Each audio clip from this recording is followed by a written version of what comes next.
Good afternoon, ladies and gentlemen, and welcome to the stream. Hang on. I'm just setting some stuff up, just doing my audio checks, making sure everything is working just fine, and then we can get into it. One moment.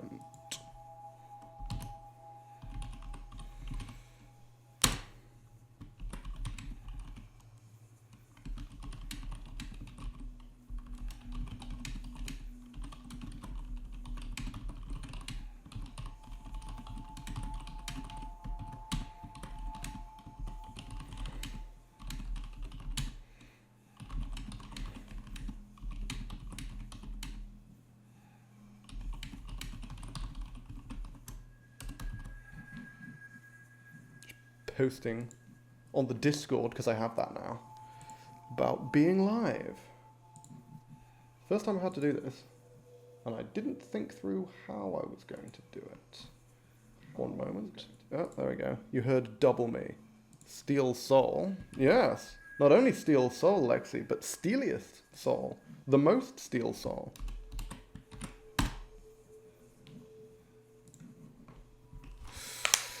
Which is my special version of Steel, because I did Steel Soul ages ago. I did that off stream. Well, this is my special version of Steel Soul, which any death is a reset. Okay, let's see if I can put my keyboard away without pressing any buttons accidentally. Okay. Maxed out save file for Hollow Knight got corrupted. Oh, that's rough, man. Yeah, that's never... That feels bad. To be fair, I think that's why they have the God Home mode. Is it called God Home mode or God Seeker? Something like that. Which gives you like a maxed out save file, but you can only do God Home. Isn't that just Steel Soul though? No. Steel Soul, if you die in a dream fight, it doesn't count.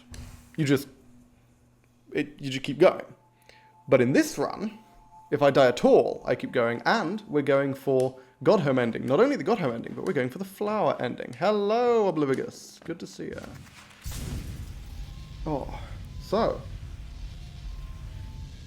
we have 2 goals that we need to complete in order to finish the run, because we have done absolutely everything. We are at 112% completion, and at the end of the previous stream, we beat the Hollow Knight and the Radiance, which means all we have left to do is fulfill our final 2 conditions that I set when I started this run. The first condition is that we need to give a flower to everyone that we can give a flower to. Now, I believe that's only 3 people. Bear in mind, we've already given the flower. We've already left the flower at the traitor's grave. So I'm just going to quickly Google who we need to give the flower to. I think someone mentioned it on the previous stream that it's Oro, Elderbug, and the Godseeker. So that is our first goal, is we need to get the flower to those 3 individuals. And then our second goal will be to finish the game by beating Pantheon 5. And again, if we die on Pantheon 5, the run is over. That is the end. So hopefully I don't die. We'll see. Hang on. Hollow Knight flower. Hey Ponder, I can finally catch a stream and it's the last Hollow Knight one. Yep. Hey, Stop Drop Dash. It's probably not going to be the last Hollow Knight one. It's just the last one of this run. I've been thinking after I finish this run, I'm probably going to download a randomizer of some kind and do some randomizer stuff in that. I think that's ultimately what I'm going to do next with Hollow Knight. Because I mean, I'm still enjoying the game and the randomizer looks like it could be a ton of fun. So I'm really quite keen to try that, to do some sort of like Steel Soul randomizer type of thing. My only concern is that the movement looks like it's incredibly challenging in randomizers, or at least it can be based on RNG. So I don't know how that'll go, but yeah. At the beginning of the series, I was commenting wholesomely and enjoying your progress, and now you're just a Hollow Knight god. Well, thank you. I appreciate that. To be fair, bear in mind, for anyone who's coming from the YouTube series, I am a lot further. The YouTube series finished. The most recent video, which is the Pantheon 4 video. At the end of the Pantheon 4 video, I think I probably had about 60 hours total played on Hollow Knight. Now I have... Hang on, let me double check. 171, so I'm close to triple the time that I'm at for the people who are watching the YouTube videos in terms of gameplay. I don't know if you've improved since, but I've been screaming at my screen telling you to get Shade Cloak and use it along with using spells. I'm sure many people were doing that. But yeah, bear in mind, I am intending to take on Pantheon 5 without dying. So I'm somewhat confident that I can do it. I've already done the first 4 Pantheons. They were straightforward enough. But the real problem with Pantheon 5, there's 2 problems in Pantheon 5. There's the Markoth-Zote split, which is 2 of the bosses I'm worst at back-to-back.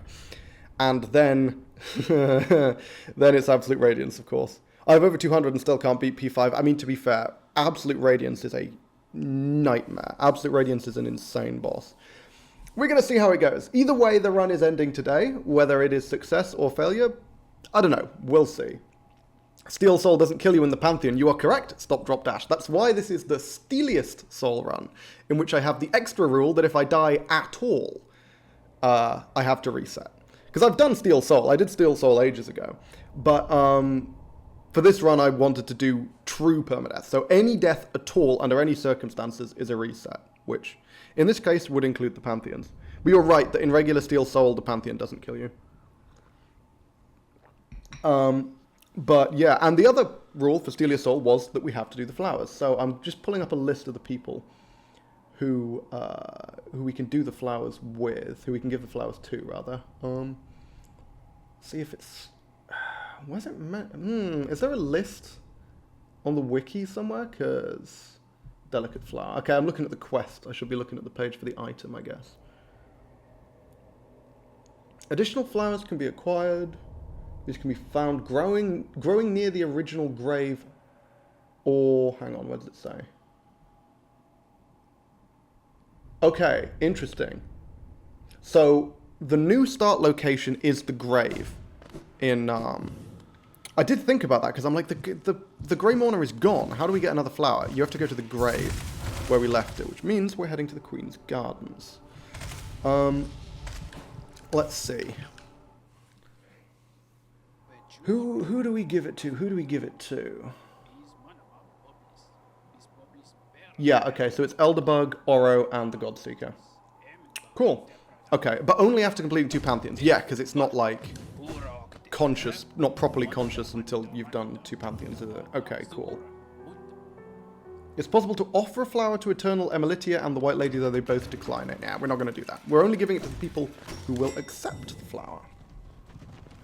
And Oro's the one in Kingdom's Edge, right? I think that's what someone said. Still waiting for Silk Song. I have about 100 hours, picked it up, 108 hours, picked it up earlier this year and fell in love with the game. Oh, it's beautiful. Or we did Colo 3. I've done everything so far in this run. The only thing left is the 3 flowers and Pantheon 5.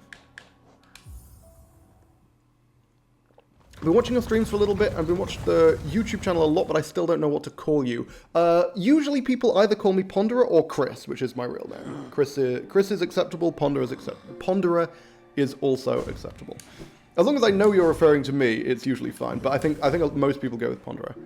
How ahead in IRL time is the Twitch versus the YouTube? Because I caught the first stream a couple months ago, and the stream I saw isn't a YouTube video yet. Hollow Knight, yeah. So I finished Hollow Knight. The game, the video when I beat Radiance, the stream for that was October last year, so 5 months ago now that I beat Radiance. Then the Pantheon 4 video was only a week or so after that, which was probably early November. And then the Eternal Ordeal and Pantheon 5 stuff, there was like a half a month to a month in between. I thought it was a bit closer than that. No, it was a very long time ago. Also, by the way, I have my alerts on a delay, so whatever that was, I will acknowledge it when it comes up. Windbringer, thank you for the follow. But yeah, no, it was... I beat the game in late October. Pantheon 4, I think, was early November. And then Pantheon 5 was a series of streams at the start of December. Because there was a big break between Pantheon 4 and Pantheon 5 on the stream. Should try speedrunning, it's pretty fun. I'm not very good at speedrunning is the problem. I've tried speedrunning other games before, and I don't know. I'm just really not great at it.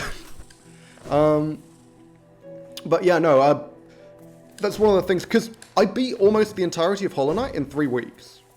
Because I stream 3 days, usually winds up being around 12 to 16 hours of streaming a week. And I got super into Hollow Knight, so I ended up just streaming it solidly. So it was just Hollow Knight, Hollow Knight, Hollow Knight the whole time. And by the time I beat Radiance, I had a time of about 54 hours, which is about 3 weeks at 16 hours a week. Well, it's slightly more than 3 weeks, but yeah. Yeah, so I beat the entirety of Hollow Knight in 3 weeks, but the problem is each hour of stream footage takes me like 3 hours to edit. And each one of those is made into a single YouTube video, and I'm uploading 3 of those per week, because I can only afford to edit 3 of those per week. So, yeah, the YouTube fell way behind. Glad I could catch the streams, because when I saw the YouTube videos, I just thought this guy's so cool, I wanted to talk to him. Well, that's good. I appreciate that.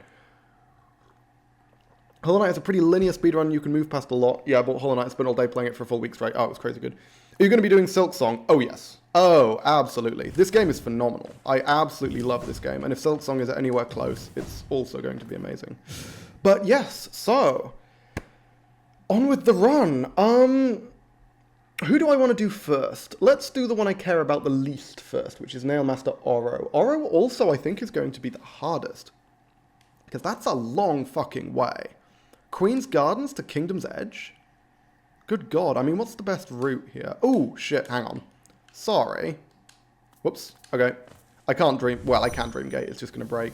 I knew there was something I needed to do. I need to pick something up from Dirtmouth so that I can actually talk about this, which is, I need to get my hands on one of the free place map tokens. In fact, you know what, fuck it, let's buy all of these. Why the hell not? Because this is going to help with planning the route. I don't think I have a complete map yet, but fuck it. I can fill in the rest with my brain, probably. That was a very weird way of phrasing that, but whatever. Cornifer just snoring away in the background. What a Chad. Okay. There we go. I don't need to... I'm actually not going to bother purchasing the other random ones. I only need one set of those random ones, because that gives me the ability to point to things on the screen in-game, so I can actually talk about the route that I'm taking and point... Because one of the problems I had with some of the stuff when I was editing it in the Hollow Knight videos was that I would be talking about stuff on the map, and I'm not pointing at it, so it's a bit hard to tell what I'm talking about. How's it going? Hey, Fracosta, it's going pretty well. Played Super Mario Odyssey before Hollow Knight and loved speedrunning it. I had an hour and 5 PB. Wow, that's bloody good. For Mario Odyssey, that's enormous. I love Oromatter, not the best fight in terms of mechanics, I guess, assisted battle, but it probably is my favorite boss because of the dual boss movement and how fluid it is. I mean, Oromatter is a really solid boss. I think a lot of the Pantheon bosses are really quite solid, actually. I think a lot of the extra bosses, basically, it's one of those things where every time I see a really awesome boss in this game, I'm like, oh damn, that's an amazing boss. And then I'm like, oh, hang on, this boss was added in one of the DLCs. So I think what happened was basically, I think they underestimated just how good their combat system was. And they made a lot of bosses that, I mean, even Radiance isn't insanely challenging, you know? Because all the really tough bosses, I think, were added in the updates, right? Because I think all the Dream bosses were added in, like, a Hidden Dreams update or something. Maybe I'm wrong about that. Oh, no, hang on. No, the Dream bosses... Okay, I don't actually know. Certainly, obviously, the Pantheon bosses and Grim and co. were definitely added in DLCs. Paintmaster is just so easy to tank, though. Yeah, no, Paintmaster really isn't that hard. I think Paintmaster's the easiest. I think Paintmaster's easier than Oro and Matto. But... Pure Vessel is lit. Oh, yeah, Pure Vessel's amazing. What happens if you die in Godhome and Steel Soul? Do you actually lose the run? In normal Steel Soul, no.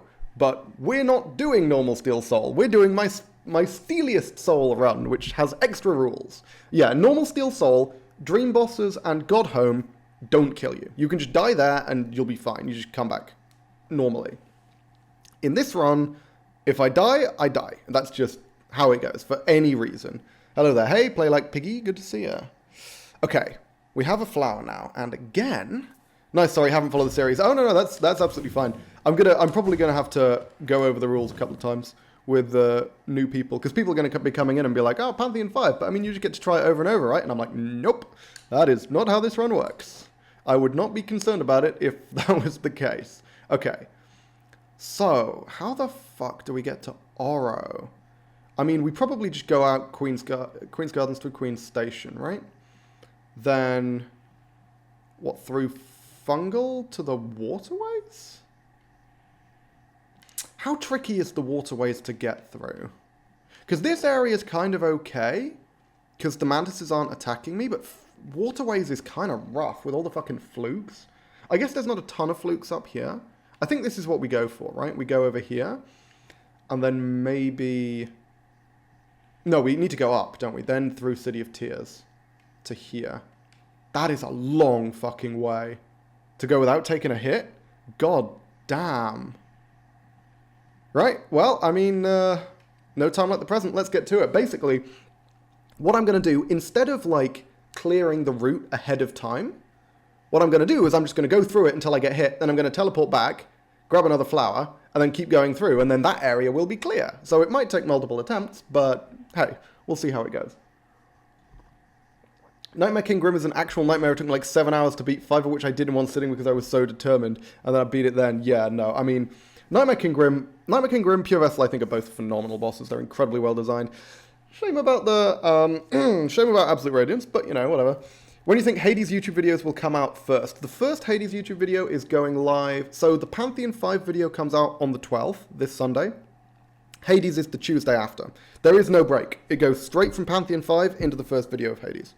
What if you clear the route first and only then get the flower? That would be the more sensible and straightforward thing to do. However, I'm not going to do that. That was my initial thought, but nah, screw it. We're just gonna try and fucking wing it. We're gonna do it first try. It's fine. Easy game. GG now. Gotta go now. Gonna play Overwatch with friends. Sure. Okay, that's cool. First time I managed to catch a stream. I like your Hollow Knight videos. Cool. It's cool that a lot of new people are coming in from the Hollow Knight videos. That's really awesome. Isn't the video on the Eternal Ordeal coming as well? Yes, that is tomorrow. First try. Let's go. Hey Waz. Good to see ya. Anyway. I've been talking. Time to get to playing. Oh, fuck. I've never had to go backwards out of this room before. I just realized. I guess I have once, right? Must have done. Because I didn't teleport out the first time I came through here. But yeah, okay, so. Fog Canyon. So we want to go up and to the right. So normal route for starters. Oh, hey, I got some lag there. Lag is going to cause a problem if that keeps happening. Okay, we're good for now. 16 viewers. I know, that's more than I usually have. Oh, I just tried to cast a spell, but I don't have any soul. I'm a fool. Probably should have picked up some soul before doing this. That would have helped a lot.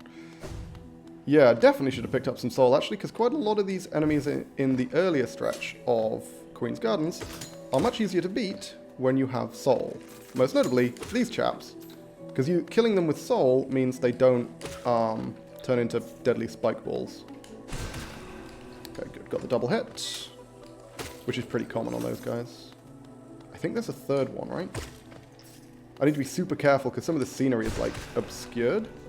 Okay, or the scenery is obscuring the map itself. Have you ever played Red Dead? I played a little bit of Red Dead 1, but not significantly, I will say that. Do you want to go over the Crystal Dash? No. I think it's very difficult to do the Crystal Dash under here when you have Yzma's Tear, right? Because you, like, get sucked into the... If you can swim in the acid, you get, like, sucked into it sooner or something. So you can't hang on the wall quite so well. Okay. So we just want to go all the way to the right and then all the way down. It's a very straightforward route. I just tried to drop through this platform by tapping down. I don't know which game I've been playing where that's a mechanic, but it's definitely not Hollow Knight. Hang on. Am I not going to the right? Why is this a tall room when I feel like it should be a long room? Which block am I? Oh, sorry. No, I am in the tall room. Sorry, I was looking at this stretch and being like, I should be in a long room. That's the room I just came from. I forgot that was technically part of the canyon. Okay. How do we get down here? Okay, I think we go down the other side in order not to risk landing on a jelly. I've been playing both Ori games. I 100% beat the first one. It's quite an easy game to beat fully, but it is a great one. I just started the second. Amazing Metroidvanias. Yeah, Ori has come quite highly recommended to me. Have you done Portal or Portal 2? I have. I've played both. I think they are both excellent games. I played Portal 1 a very long time ago. That was back in my Xbox days.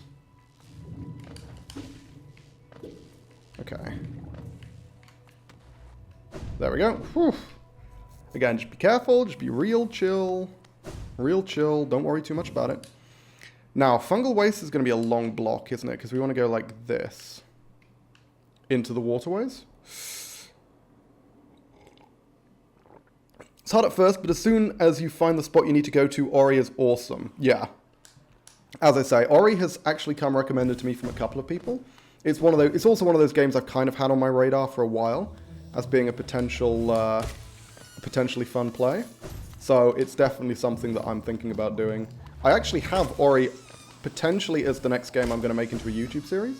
But bear in mind, if I'm making it into YouTube, I'm probably not going to play it for a little while because I don't want to be insanely far ahead. Like, I've tried to avoid being too far ahead, although I've failed miserably at that with both Hades and Hollow Knight. But if I started the new YouTube game now, I feel like that would be kind of nutty. Especially since I do still have more to do on Hades that I thought, yeah, at the end of my previous Hades stream, I was like, okay, so this is probably going to be the end of the Hades YouTube. But now I'm thinking, you know what? No, I think I'm going to make more videos than I intended to. Jesus fucking Christ. Okay, well, that was terrifying. Yeah, I think I'm going to make more videos than I'd originally intended to. Because it seems like there's just a bunch of extra stuff to do in Hades that I think could still make for interesting videos. So I'm playing it a shitload offline to do all the grindy, boring stuff, like, you know, giving nectar to people and, like, unlocking things in the mirror with darkness and stuff. And then all the notable stuff, like when I start giving people ambrosia, for example, and also when doing things like the whatever EM stands for, I don't remember what it stands for, but the special extra tough stuff, I'm going to do that stuff on stream and I'm going to turn that into videos. Played Portal 2 for the first time like a month ago, beat it and loved it. Oh, it's a phenomenal game. Absolutely phenomenal. What's your least favourite brand of tea? English breakfast. Wildly overrated. That's of, like, traditional English tea, I would say. In terms of, like, tea in general, I'm not a huge fan of herbal teas. I don't know why. I'm just, yeah. My parents had, like, oh, shit, okay. You know what? Fuck you. Parents had, like, a huge supply of teas. They were very big on, like, a variety of, you know, like, green teas and things, and I was never a huge fan of the herbal stuff. Hey, and great parties, I can just walk past these chaps. That is phenomenal. Okay. We should be able... I think it's just mantises from here to the waterways, right? I'm still going to go carefully, just in case I'm wrong, but I'm pretty sure that's correct. Is the way down ahead? No, it's back, right? I think it's back this way. Someone said it. Yeah. I mean, if that's in reference to my opinions on English breakfast, yeah. People go on and on about English breakfast. It really just... It's just kind of... I don't know what it is about English breakfast that I don't like, but yeah, I prefer slightly, I guess, stronger tea. The weird thing about me is that I drink really quite strong tea, but I also barely brew it. So I have, like, really weak versions of strong tea, which is an odd way of making tea, but it's the way that I've found I really enjoy. Yeah, I think it's monomantises. Okay, down to the left, right? Yeah. Okay. And I drink black coffee. Yeah, coffee for me is... Oh, you motherfucker. You're kidding. I haven't opened the waterways entrance. Okay, well. Guess we're going around, guys. I mean, City of Tears works too, right?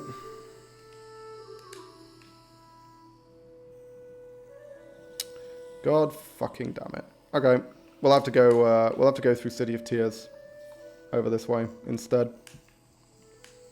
Probably because it's faster. I mean, because it's faster is true, but trust me when I say, I would much rather take a long time making a tea that I enjoy. Like, the speed is just is a byproduct, a random byproduct. It's not fast by design. Hang on, I'm going the wrong way. Yeah, I mean, I could go that way, but I think that way is more dangerous. I want to go up here. I can't believe I haven't opened the fucking waterway shortcut, man. God damn it. I guess I've just never come back through here. Had no reason to. Played both Subnautica games a while ago this year. Those are some good games, but more the first. Subnautica is phenomenal. The original. Below Zero, I felt was a little meh. But the original Subnautica was amazing. Didn't I play Subnautica on stream? I definitely played Below Zero on stream. I don't remember if I played the original on stream. I think I didn't. But no, Below Zero I definitely played on stream. I remember getting really annoyed because there's like one place, one specific location you need to find, and I just couldn't fucking find it for love nor money. So yeah, that was a pain in the ass. Okay. Am I going the right way? Or did I just go too far? Yeah, this is it. Okay, swell. Now then, did I bother hitting the lever to create the bridge? I did. Even if I didn't, I'm pretty sure you can just crystal dash along here, right? Crystal dashing blindly is a terrible idea, because you could very easily take damage, but... Oh, you're fucking joking. Please tell me I've opened this shortcut.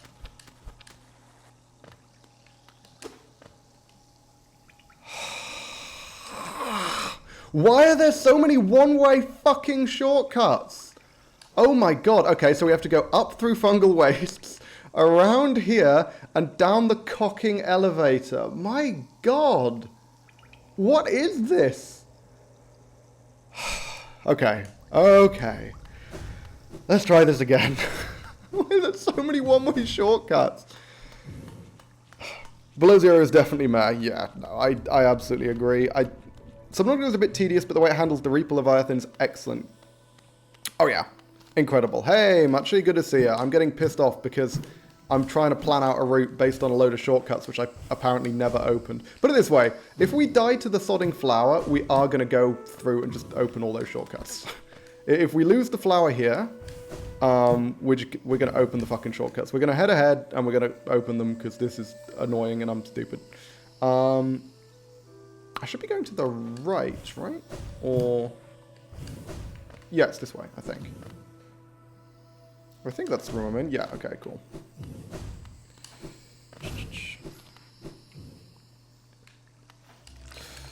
But yeah, no, Subnautica Below Zero, definitely, it was just lacking in some things. I'm astounded that they took the, firstly, it was a much shorter game. Secondly, it felt a little more sort of... The story was more involved, but I don't think that necessarily helped the game very much. The fact that I was playing an actual character rather than a silent protagonist, I think, didn't work quite so well. It was kind of like the Fallout 4 effect, right? Where Fallout 4, they added a personality to a character who previously had been ultimately faceless, so the player could determine their character.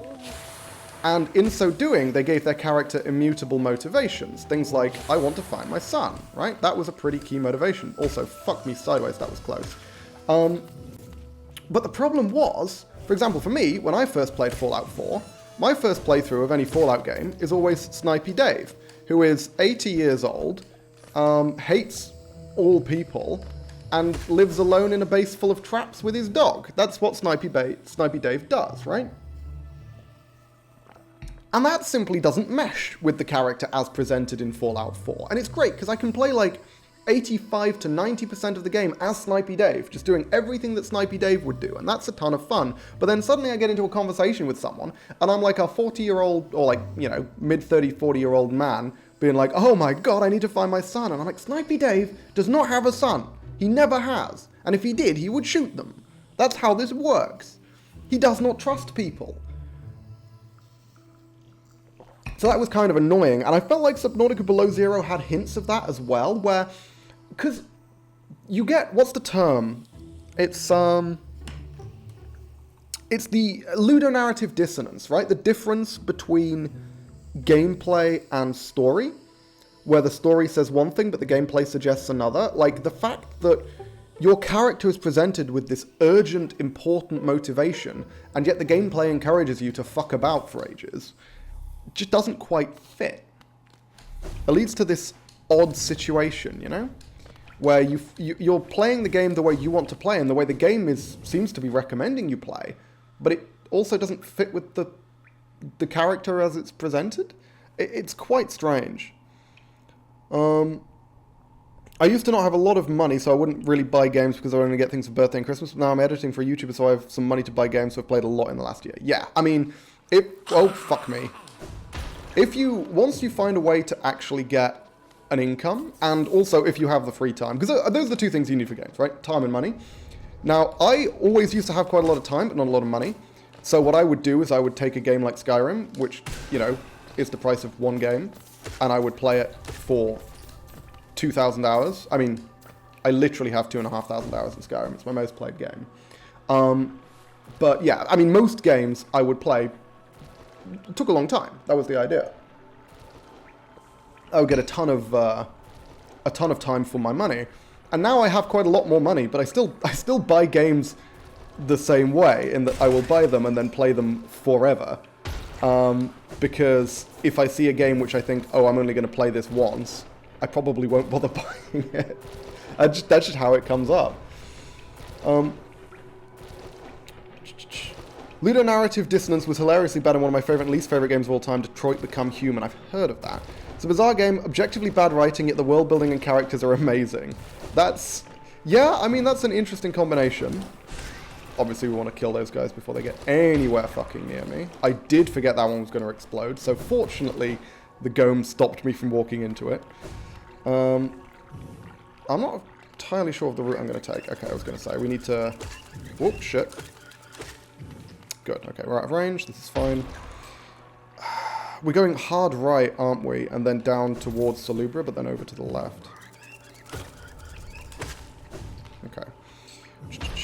I have close to 3,000 hours in Terraria. Yep.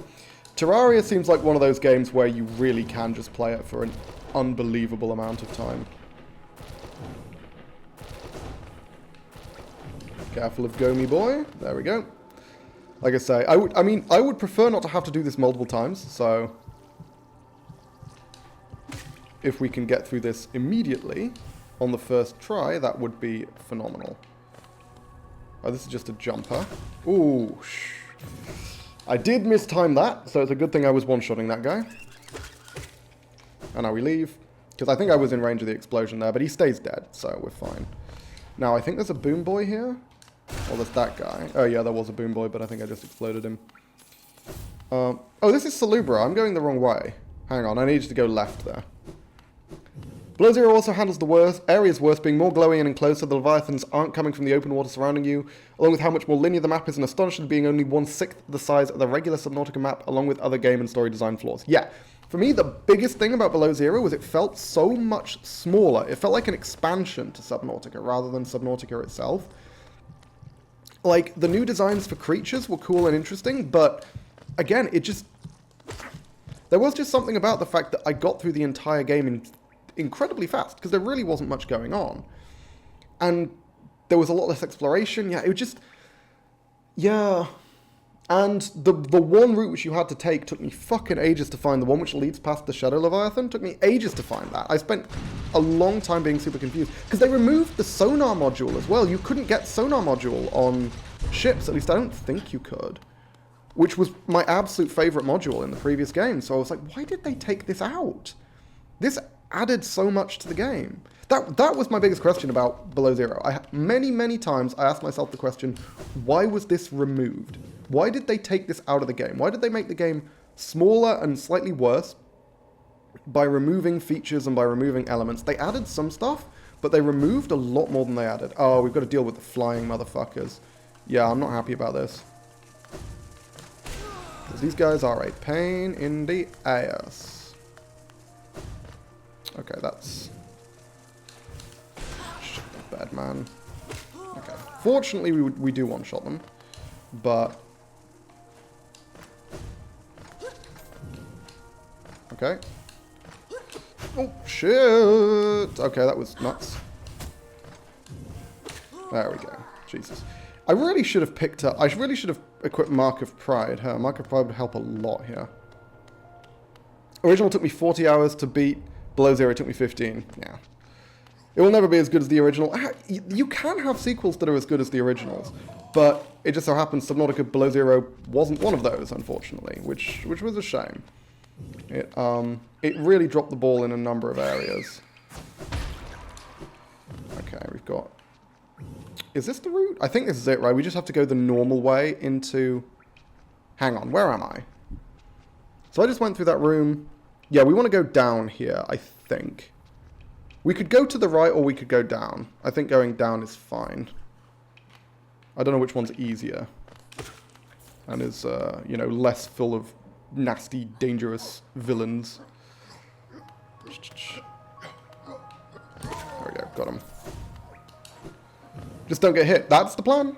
That is 100% the goal. Hey, buddy. Get wrecked.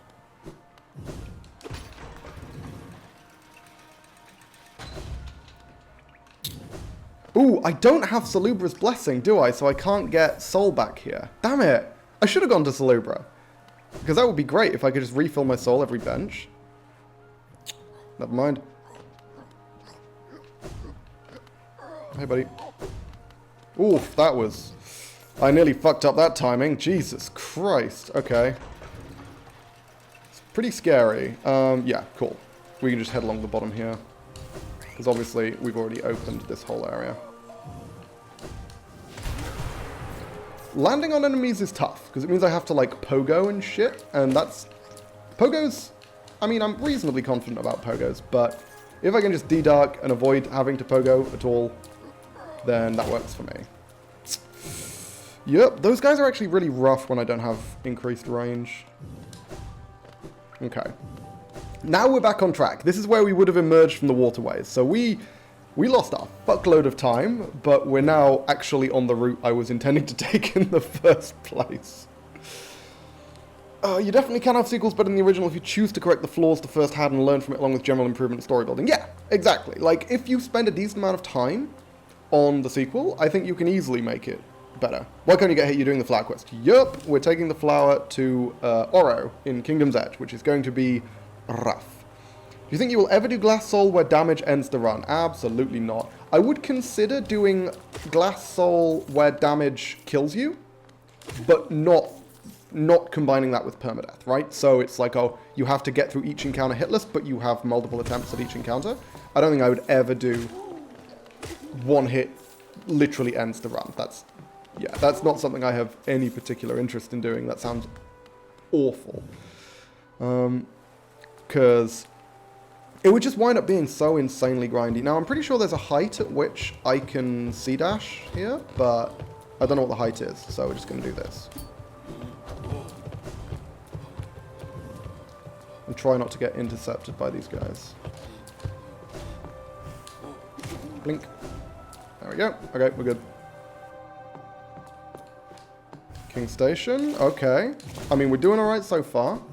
It's just Kingdom's Edge left. But Kingdom's Edge, honestly, is the part that I'm most concerned about. There we go. Because Kingdom's Edge has some nasty foes in it. Okay, what's the best way to not get hit here? I really don't know what the best way is to not get hit here. I guess we just go quickly. There we go, yes. That'll do it. Nice. Okay. Whew. Alright. Alright, okay, cool. Now we're in the edge, and now we need to go down and all the way to the right. Now then, can I just D-Dark to go down here? Because, like, I don't think there's, like, spikes at the bottom or anything, right? Yeah, okay, good. It's just acid, and acid I can survive. Oh, this is the fucking hopper segment. That's going to be interesting. Because some of these motherfuckers kind of come out of nowhere, and I don't one-shot them. They kind of drop from the ceiling, which is a little... It's difficult to manage. I think I'm basically going to have to go super careful. Oh, also, we've got fucking primals, which I don't one-shot either. I forgot I couldn't one-shot primals. That's a problem. Yeah, Mark of Pride and actually Steady Body would probably be pretty damn useful here. Jesus Christ, okay. This is definitely the scariest segment. I can one-shot them with that, though, so I think that's just what we're going to do for primals. I mean, fuck them. And I think there's a great hopper on the way as well. Nail Art's one-shot. Ooh, okay, yeah. I don't remember doing this quest. Is it new? Yeah, it's...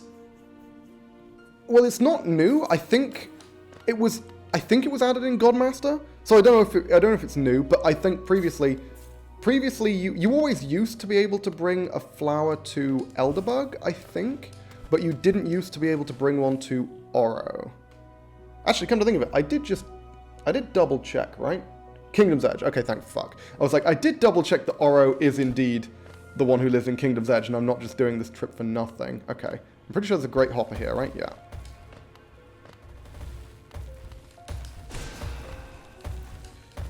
Can it follow me up? It absolutely can. Okay. But it's turned around. Alright. Now then. This thing is going to be a problem. Oh shit. Okay. Oh, hey. Okay, I kill it pretty quick. That's not the worst. Fuck you. Pretty sure there's another one? Right? Another Great Hopper? No, there's one through here. There we go. But this one can be cheesed. Come back here, Sonny. Oh, fuck off. I think I did hit him, actually. Here he comes.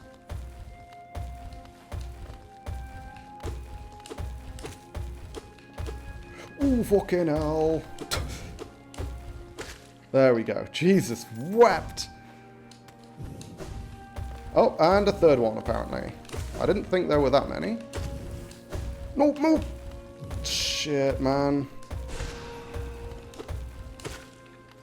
I mean, I could just fight these guys normally, and I probably would be fine. It's entirely possible that I'm making things worse for myself by trying to fight them like this. Holy shit, there we go, ladies and gentlemen. That is flower number 1, and that is probably the toughest flower.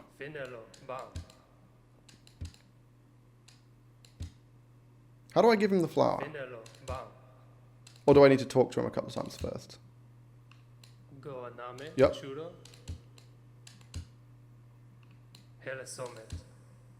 There we go.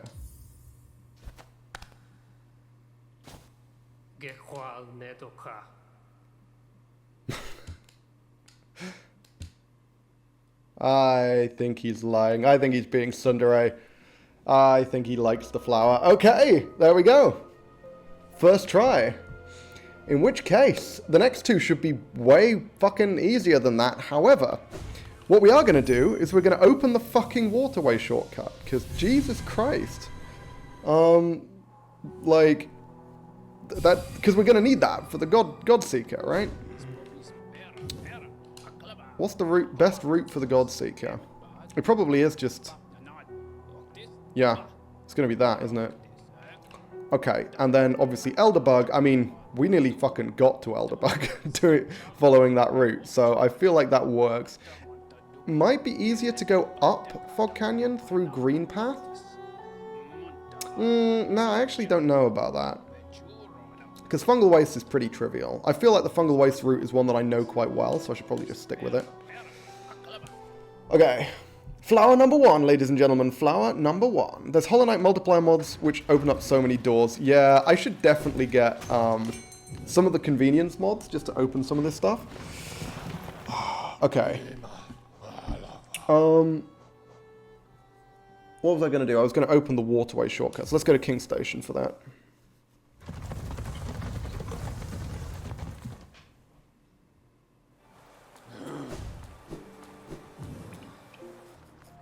Because, yeah, that's going to make a big difference in the next run. Well, not the next run, because the next run is Elderbug. The final run is going to be Godseeker. Because obviously then, once we do Godseeker, we're just going straight into Godhome to conclude the run. Whether we win or fail, that will be the end of it. So, yeah, let's go this way. Should probably open the City of Tears shortcut to Fungal Waste as well, right? Though I'm not going to need it, so I guess I don't have to do that. Mods are pretty easy to install. I have a few myself. Yeah, I would imagine the mods that are more popular and common, I would imagine are relatively user-friendly. I've done a fair amount of Skyrim modding. I've done quite a lot of modding on like Bethesda games, so Skyrim, Fallout 4, Fallout. I actually haven't done much modding on Fallout 3, but certainly Skyrim and Fallout 4 as well. So I'm somewhat familiar with mods, but I'm certainly not... I'm far from an expert, put it that way. I mostly just install mod packs that other people make. This is the wrong way. I need to stay high.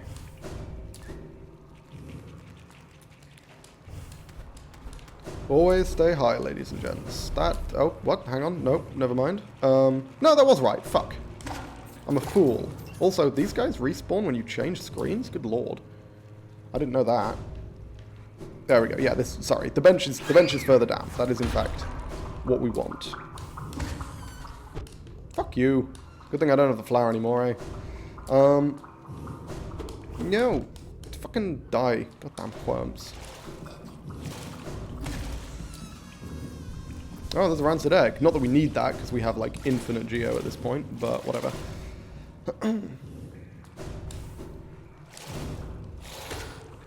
Goddamn flukes. We are going to have to deal with these when we bring the flower, because we are going to have to... We are intending to follow this route for the flower. Hang on, what? What? Did I go the wrong way? Oh, no, it's up here, right? Because I remember it's past Cornifer. Yeah.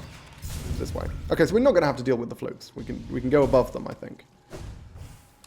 Because I was going to say, I definitely did this. I just never hit this. God damn it.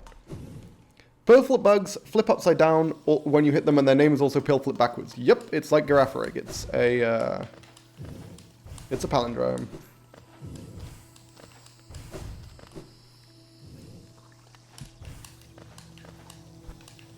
Okay, so that's the shortcut. Now we just head back and warp to Queen's Gardens.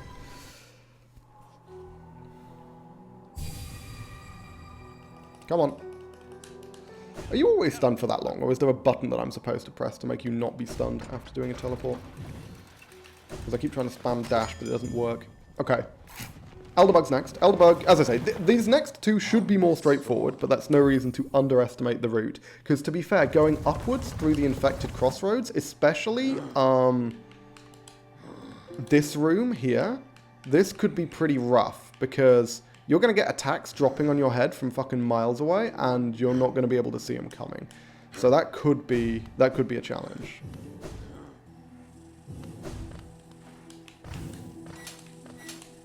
Shabam.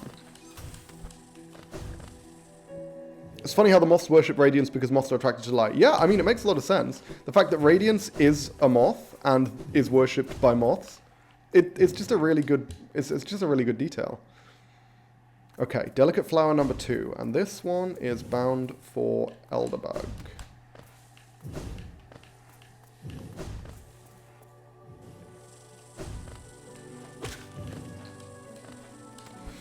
And again, we need to be slow and cautious. That is absolutely the way to go. Hang on, let's quickly check. So the idea is, down here, Fog Canyon. Were we thinking up through Fog Canyon or down through Fungal Wastes? I think down through Fungal Wastes. That's the route I just took, right? And that was really straightforward. So let's do that. Because it's the route that I'm already familiar with. Screw you, buddy. Fucking mantis boys. God damn it. I'm going to kill your lord soon in Godhome. A sort of image of your lord. I guess not actually the lord. Hang on. Did I rest at a bench? I'm a fucking... Sorry, I got completely caught off guard by that enemy. I did not expect that enemy to be there. I was surprised by the mantis. I was like, oh, the mantises respawn when you change zones. Did I rest at a fucking bench? Why did I do that? God damn it. I knew I was going to have to take this route multiple times. Yeah, that enemy just took me completely by surprise. Okay. That one didn't count. That one didn't count. We'll do it this time. This is first try. This is first try.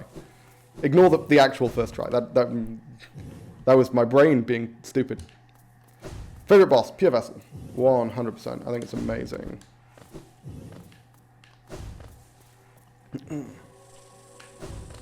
Okay, so yeah, I did basically handicap myself by resting at a bench for absolutely no reason. Which is a problem, but hey, it's a problem we will learn to deal with. Because I cleared out that entire fucking route, or most of it anyway. So, oh well. What is life without a little bit of hardship, eh?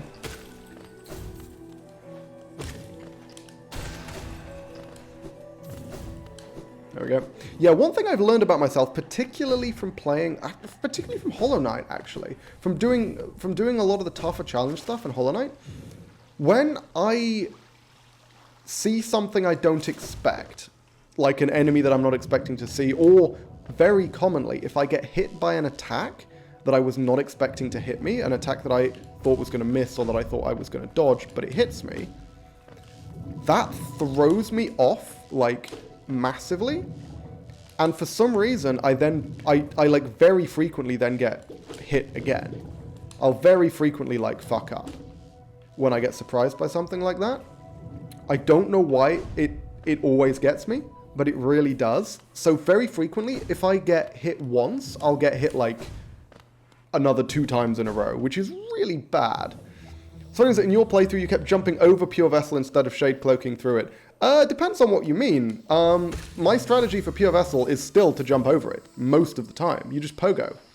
Every time it does, almost every attack is responded to with a pogo. The only attack that I Shade Cloak through is the daggers. It's down, isn't it? Yeah.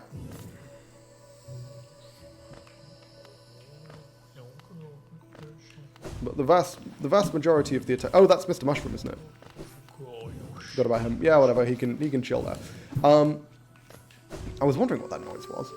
But yeah, no. Even now, I very rarely Shade Cloak. And I never Shade Cloak through Pure Vessel. Certainly not intentionally. I have occasionally Shade Cloaked through by accident when he goes into a lunge and I think he's going for the daggers. But other than that, it's always pogos. Shade Cloaking through every attack is viable. Yeah, I believe it.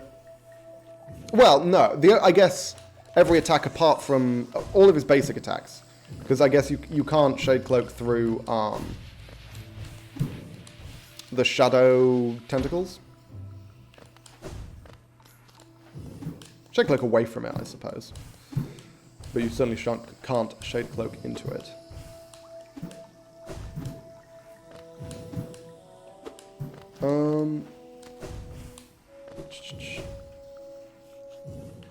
There we go. And fortunately, because I just did this route, I can remember it without having to check my map. Because I'm great like that. Fuck you, I'm not doing any E-pogos. Okay. Let's be careful, guys. That was way closer than it needed to be. Screw you. Fucking Owen Wilsons.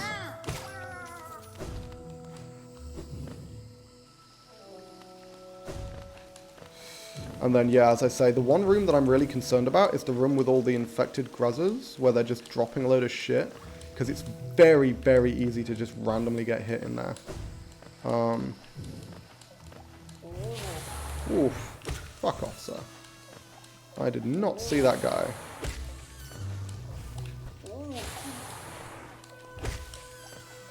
Also, I nearly attacked way too slowly there. I nearly just jumped into that one. That wasn't great. Okay. Infected Crossroads now. Norse Nugget, hey, I haven't seen you live yet. I've been watching your YouTube videos for weeks. What are you doing now?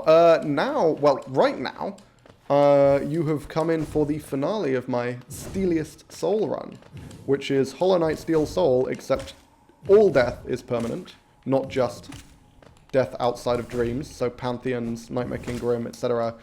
If you die to those, you have to reset. And we're going for the flower ending. So, yeah. That's going to be an interesting one. Although, if you're asking what I'm doing now in terms of, like, the YouTube content on stream, that is Hades. Finally managed to watch you playing Hollow Knight live. Noticed you're being extra careful. Are you carrying a delicate flower, or is it just because of the steel soul? Your first instinct was correct. I am trying to give the delicate flower to Elderbug at the moment. So, yes, that is why I'm being extra careful. Hey, bud. Now then. Which way is it? We want to keep going up, right? We want to go up and left. This way. Okay. And now, yeah, as I say, this room, not this one, but the one above, is the one that I'm really concerned about. Because I could very well get some shit just drop on my head. Yeah, like that. You little shitbags. And these guys explode. Okay, so we need to be really careful about passing through these areas. Okay. And obviously, the slower I go, the more likely I am to have a gruzzer drop some crap on me. So, I do want to be getting through this reasonably fast. Okay, there's a roof here. Hey, that works. Boom. Okay, I think that's right? Or is this...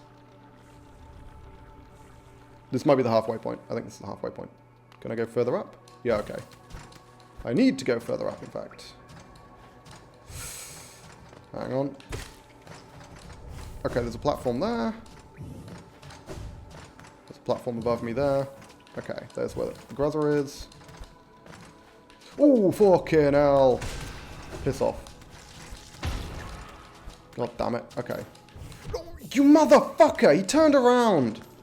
Okay. Yeah, like I say, this room, there's 2 of them up here, right? I thought there was only the 1. Okay, we're gonna kill these motherfuckers, and then next time we're gonna do it. Okay. Back to the drawing board, guys. Did I forget to place a warp point at the flower? I think I did, right? I think it's still in Dirtmouth. Oh well. I am a fool. This is like 6 months ahead in the future from the playthrough. Yeah, it's around that. The Pantheon 4 stuff was recorded in... That would have been early November. Favorite charm, I like Quick Slash. Yeah, honestly... Probably... I mean, favorite charm in terms of functionality, either strength or... Well, genius. Either strength or Shaman Stone. I mean, I just... 50% extra damage. Really can't be sniffed at. Like, that's a hell of a boost. But in terms of... I'm just trying to get some soul. In terms of how fun they are, I quite like Grubberfly's Elegy. You know, like, I played Legend of Zelda. I'm a big fan of the Master Sword homage. I think that's pretty awesome. I like that mechanic in general as well, giving you a ranged attack when you're at full health.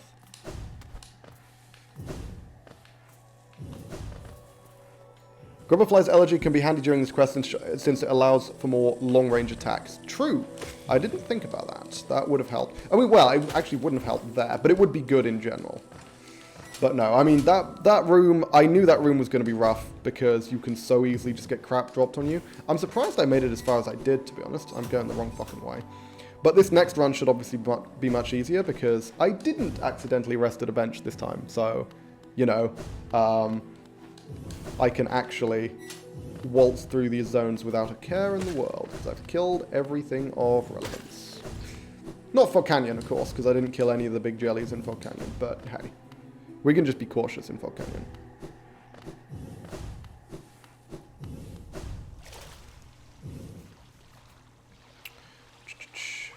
Can't believe I got all the way to Kingdom's Edge, but I've died twice trying to get to Elderbug. That seems like nonsense. Elderbug is much closer. But again, the first one was me being dumb, and the second one was that one room, which I did acknowledge was going to be the biggest problem by quite a wide margin. I don't remember how many of the big mushroom boys I killed. The big infection-spitting... I don't remember what they're called. The floating ones. Like the one that's normally here. I don't remember how many of those I killed, so I am going to have to be a little careful. Because I can't just waltz through assuming they're all dead. I should probably have taken out those infection bomb plants as well. I should probably at some point learn the names of the enemies in Hollow Knight, so I don't have to keep using vague descriptors like infection bomb plants. Or floating infection spitty guys. The only name I remember is Whurmp, because that's a great name.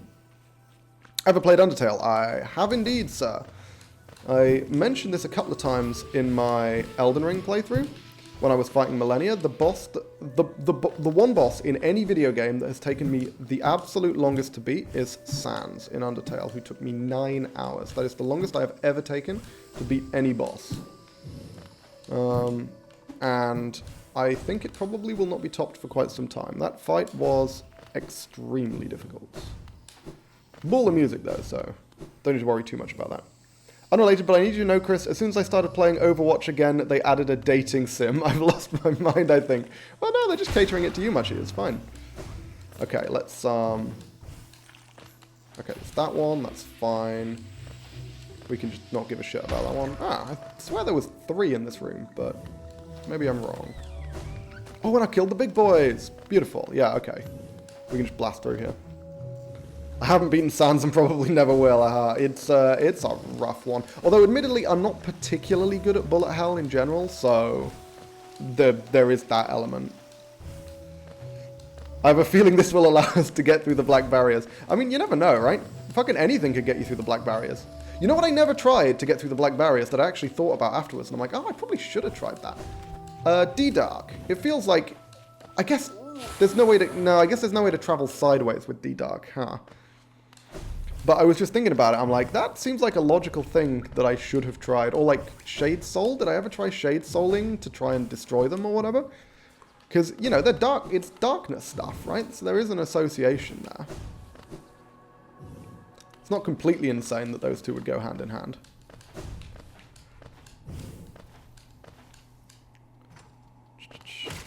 Okay, I'm pretty sure I have killed every single Grezzer in this room, so I should be able to fucking hell, just make my way up here somewhat incautiously. Not so incautiously that I land on one of those little Joltics, but I don't remember what they're called. I just call them Joltics because they look like Joltic. But I'm pretty sure we're here, right? This is literally, yeah. Oh, okay. There are still some dangerous enemies left, so I can't just go all in just yet. Oh, never mind. We're good. Okay, we have gotten to Elderbug. That is 2 out of 3, ladies and gents. Only 1 remains. It is a beautiful flower. Of course. Yes. Who else would I give it to? Apart from the other 2 who I'm giving it to.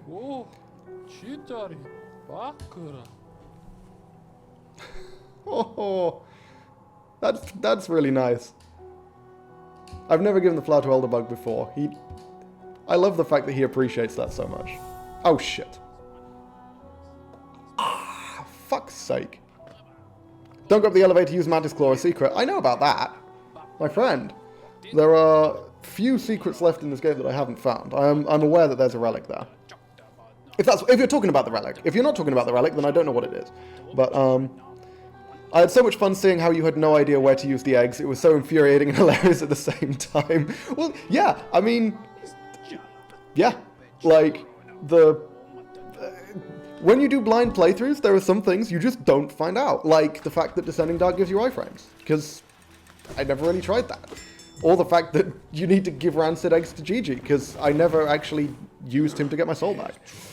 I spent so much time trying to open that large door that you just passed. Turns out it's just permanently closed. I've done that with a couple of different doors in this game. Because they resemble that... You get that one door which you need to use the city crest to open. And so from that point onwards, I just kind of associated that particular design of wall as being a door. Something that you could eventually open. Because that's... Well, I mean, you opened one before with the city crest. But you never open a door like that ever again, at least as far as I'm aware. So... Yeah, that was that was something that caught me off guard as well. I should have done this fucking ages ago, but I am gonna place the Dream Gate here in case we die on the way to Godseeker. Because once we reach Godseeker, there is no reason to go anywhere else. We're just gonna go straight into Godhome, and we're gonna finish the run. Use Grubberfly's Elegy now that you sat at a bench. Might as well equip it. True. However, I completely forgot to do that, so we're not doing it. Okay. And I think it's going to be the same route, right? We just go this way, down here, down here. I have actually opened this bloody thing now, so we just go through here and down to there. That's the whole thing. But we do have to get past the Flukemarm room, don't we? Not Flukemarm, sorry. Flukemonger, the Flukemonger room, don't we? Which, yeah, that section of waterways might actually be really rough. Oh, goddammit, I was totally expecting to one-shot that guy. I forgot that you can only one-shot them on double hits.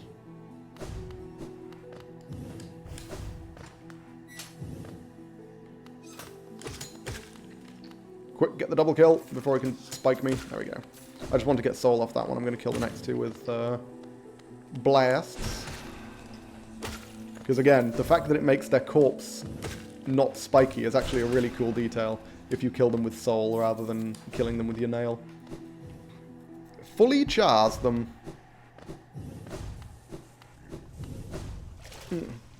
I think it's closed for lore purposes. I remember reading a lore tablet in City of Tears saying none shall leave and none shall enter. I think you're probably correct. I think those are lore things in that they are intended to be like entrances and exits to the City of Tears. But there's just no way to open them in-game, you know? I might be completely wrong. I don't know geographically where they are, but I think that's true. What do you think about Sharp Shadow? It's my favorite charm, but I get that it doesn't fit everyone. I think it's okay, but I feel like it doesn't do enough for 2 charm notches, you know? Like, it's good. It's very niche, I think, is the important detail here. Yeah, fuck that, jelly. I like how Trader Lord is the broken chair and is banished because he's infected. The Mantises keep their city clean of infection, and since he got infected, he was banished and grew all large. Yeah, if I remember rightly, he deliberately got infected, right? Because he wanted the power? I seem to remember that being a thing. So, I mean, it makes sense that they would banish him given that it was a deliberate choice, rather than an accidental infection. Okay, now, we do need to take a slightly different route this time, because we're going down, aren't we? Down to the right and into the Mantis zone. I beat THK almost exclusively using Sharp Shadow the first time around, lol. Yeah, so Sharp Shadow I think is very good for a couple of bosses. THK, Pure Vessel, obviously, because those are bosses you can frequently dash through. And Traitor Lord is another big one, where you can absolutely beat Traitor Lord using Sharp Shadow and nothing else. But I think there's few other bosses that it's actually really that good for. And I know it's got that combo with Dash Master where it means your dashes take you further, but that's oftentimes not even that good because it screws off your spacing. It certainly makes certain platforming sections much harder. Because like, there's a bunch of sections of the White Palace, for example, where it's balanced around you having a dash of a particular length. Okay, cool. We're in the Mantis section now. I think there's no more enemies that are actually dangerous until we get to the waterways. Down here? Yeah. Because it is pure Mantises. Hey, Bab. I just said bud and lad and combined them and it came out as like bab or something. That was really weird. Whatever. All the way down? Yes, all the way down. To the left, to the right, to the left. I only dislike the charm because it gives you a longer dash, and I've gotten too used to normal dash lengths. Bear in mind, I might be wrong about this, but I'm pretty sure it only gives you a longer dash if you combine it with Dash Master. The charm itself doesn't at all. I might be wrong about that, but I'm pretty sure Sharp Shadow only is just a normal length dash. It's only if you combine it with Dash Master that it gets longer. So if you're using Sharp Shadow but not Dash Master, you're absolutely fine. Now, are the flukes below going to attack me? That's the question. Because if they are, this could get a little rough. Because if I'm getting attacked by flukes from below... Ooh, looks like I can kind of... Fucking hell. Jesus, I nearly hit that thing twice. Oh my god. I didn't see it. It was kind of concealed behind a shadow. Okay, we have to keep going. Now, are there flukes along here? Or is it just that section? Okay, hang on. Can I... Ooh, can I not get out that way? I should be able to, right? Yeah, there we go. What am I hearing? Oh, it's one of these fuckers. Make sure to kill everything.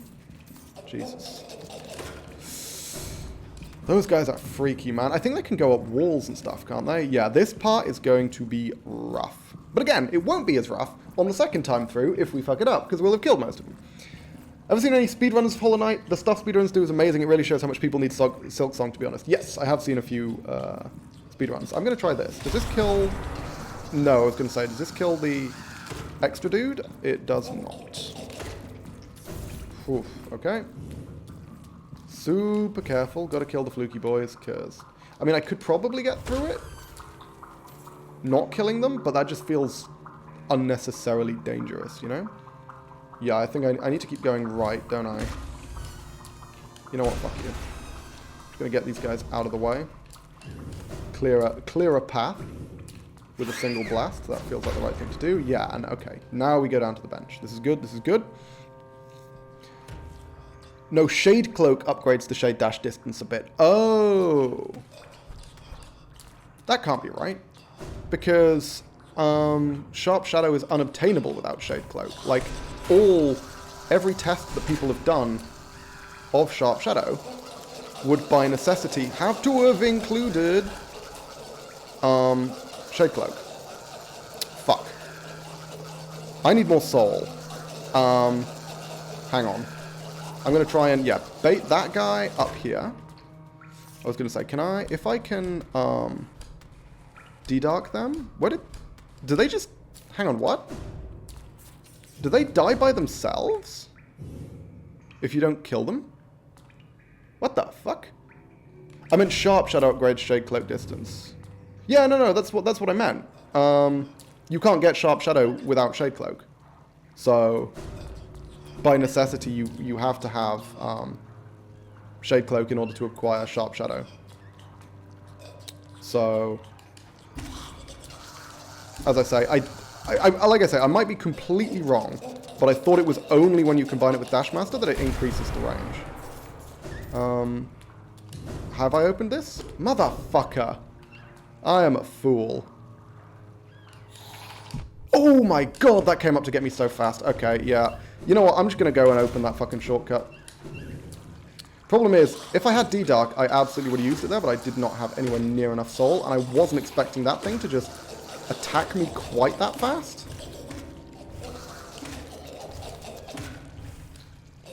There we go, got him.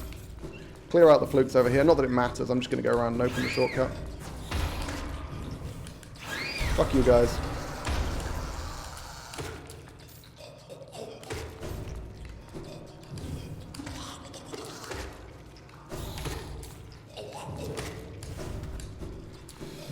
So I did not realize... Yeah, I basically just haven't bothered opening like half the shortcuts in this fucking game, it seems. Come on. There we go.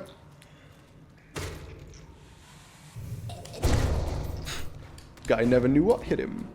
I heard somewhere that Dashmaster also increases sharp shadow damage. I think it does. Yeah, I think it increases damage and range. That was what I heard. Don't know how accurate that is, but... Ooh, I am going to need to remember that fucking bat, aren't I? Because that thing's going to come get me. And you know what? Fuck it. I don't want to have to do this too many more times. Let's kill all the flukemongers. Because there is not much further to go, and it shouldn't take too long to clear out these rooms. Fuck off.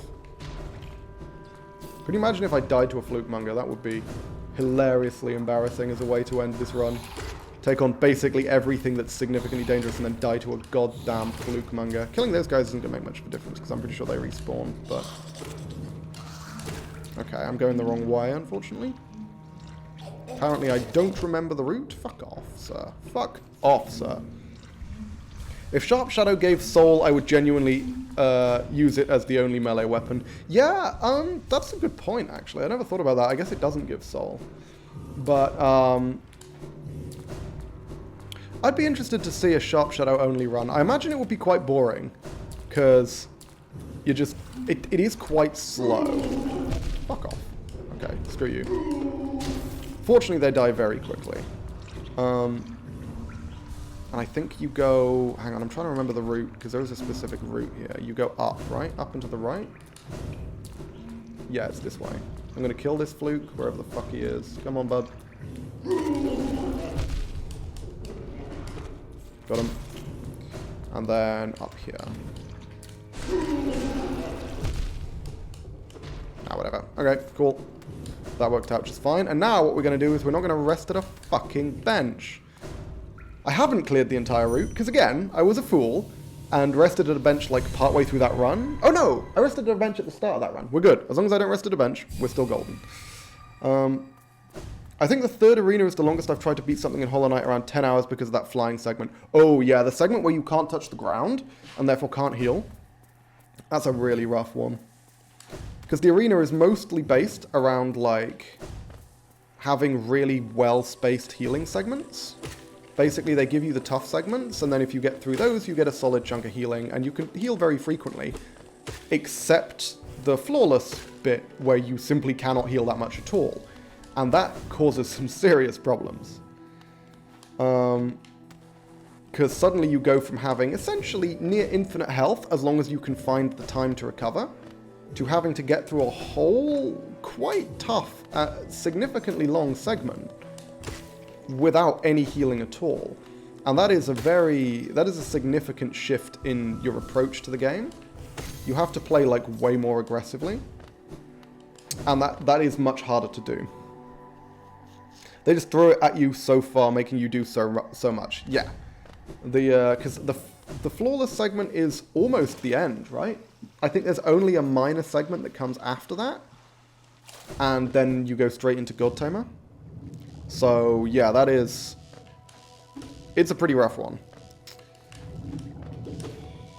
Okay, what do we got? I'm also not very good. I'm not very good at pogos when the enemy's like a long way down. That's something I struggle with a lot.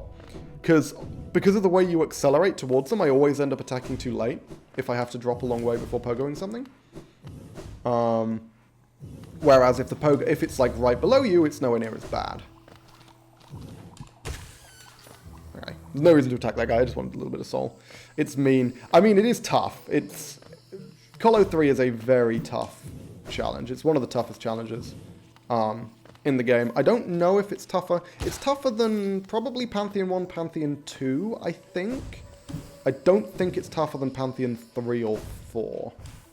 And it's certainly not tougher than Pantheon 5. Pantheon 5 is... Hell, I think Absolute Radiance alone is tougher than Colosseum 3. Down, right? Down. Yep. To the Mantis village. And this should be a very easy route. Now that I've cleared everything out. Or all the notable enemies. Because I'm pretty sure the big flukes... The little flukes do come back, but I'm pretty sure the big flukes don't. So we should be able to kind of blast our way through without having to worry about too much. Although, having said that, it was a little fluke that hit me last time. So, who knows? There's a mod that puts Pure Vessel at the end of Path of Pain, and that sounds like a pain. That would be amazing. I would not recommend that to a new player. I think having the 2 King's Moles at the end of Path of Pain is nasty enough. But having Pure Vessel at the end of Path of Pain, for me now, I think that would be awesome. I think that would be so much fun. Okay. Now then, I'm pretty sure the Whurmps are going to come back, right? I imagine they're small enough enemies that they come back when you change screens. As opposed to requiring a bench to respawn. Yep, there we go. That's a Whurmp. That's a Whurmp. That's a Whurmp. And that's a whole lot of Whurmps. There we go. Hopefully, enough that I don't have to deal with any more. Phenomenal. Okay. Whew. Now, as I say, we are going to have to be super careful here. Because I don't remember exactly where all the mini flukes were as opposed to the big ones.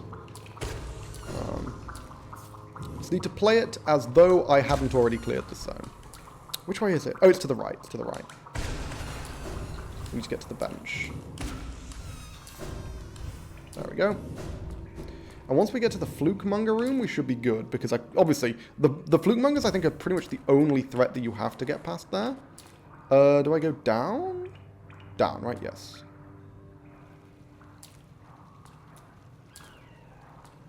And now, yeah, because I am a genius and I've cleared this, I don't have to deal with that. The bat doesn't respawn. Fucking phenomenal. And there we go. Now we just have to get past the empty Flukemonger tunnels. Which was hang on.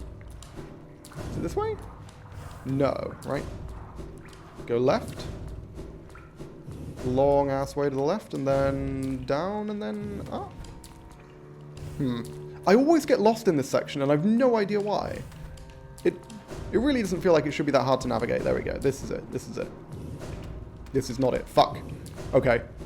Right? Do we go right? Yes. There we are. Perfect. And there we go. I think there is literally nothing else that can damage us now, which means we are mere moments away from entering into the toughest challenge of this run. Yep. I haven't actually spoken to this yet, hence why. There we go, ladies and gentlemen. That is the final flower for the quest. To touch our thick gleaming hide, to see the exquisite face beneath our mask, such strange prayers. This is such a bizarre creature. But, nonetheless, it's time, ladies and gentlemen. It is time for the Pantheon. So, I believe I have the correct charm set up because I have changed nothing. But, of course, before we enter, there is one thing that I must do, and that is to take a quick tea break, because I'm thirsty as fuck. So, I'm going to pop off, I'm going to pop the kettle on, and when I come back, we're going to do Pantheon 5. And remember, this is Steeliest Soul. If I die, I die, and the run is over. So, I'll be back in a tick. Don't go anywhere.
Hello. I return. And it is time for that fateful attempt. I was going to say fateful moment, but let's be real, this thing takes like an hour, so it's not really going to be a moment. I just recently learned that while using the spinny nail art, you can keep pressing attack to glide down while in midair and make it last longer. Yep, took me a while to discover that as well. The fact that you can extend the duration by spamming attack. Hang on a minute.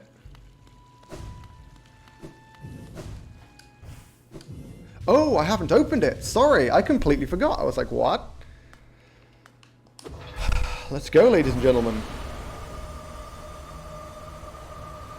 This is my first attempt at Pantheon 5 on this account, as you can see. And it is also going to be my last, because either I succeed and we walk away heroes, or I fail, and the run is over.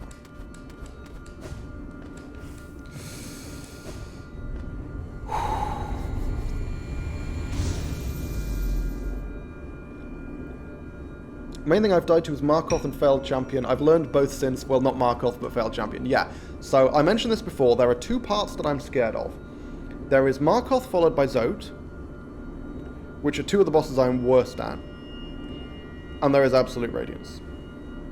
I could also die on Grim or Vessel if I fuck up, but hey, we'll see. Best of luck, you've got this. Yeah, we'll be fine, we'll be fine. Been a little while since I tried Pantheon 5, but fuck it. Oh yeah, I forgot there's two of these guys now. Okay. No. I really hate this boss. It's a pain in the ass, mostly because they're just so irritating to hit. And their timings frequently get desynced. I can use Soul to, Soul Blasts to kill them, of course.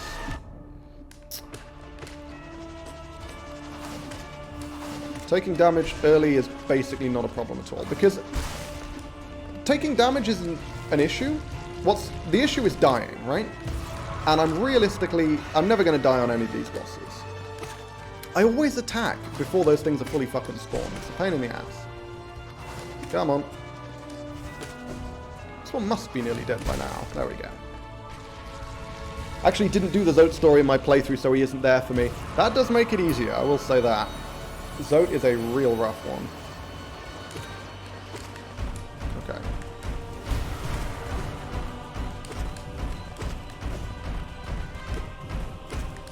Oh, fuck off. Finish the bloody combo. Ooh, what the... Okay, my game lagged there. That's not good. If I'm going to get lag, that's going to be a problem.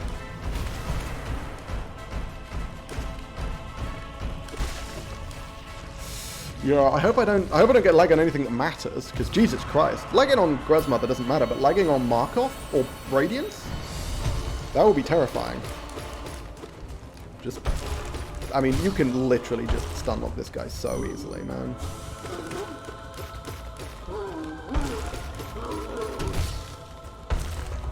Just tank the fucking hit.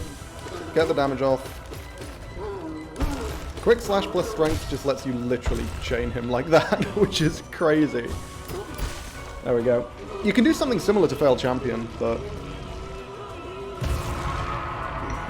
He's actually not buffed in the Pantheon, he's the highest level. If you keep going back into Bretta's statue, he progressively gets more and more moves and tougher, gaining more prefixes. The Pantheon is the final prefix. Not quite correct. He is the third version of Zote. The version of Zote that you fight in the Pantheon is Zote 3. Because final Zote 10, does 8 damage per hit. Zote 3 is the final one, which does 1 damage per hit. Beyond Zote 3, they stop gaining extra attacks and simply start dealing more damage. So Zote 4 does 2, Zote 5 does 3, etc, etc. But yeah, it's Zote 3. But they do give him all the prefixes. Zote 3 doesn't have that many prefixes if you fight him in Bretta's dreams.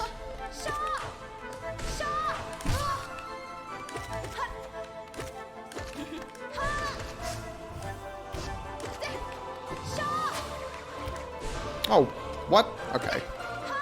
I was way too fucking early.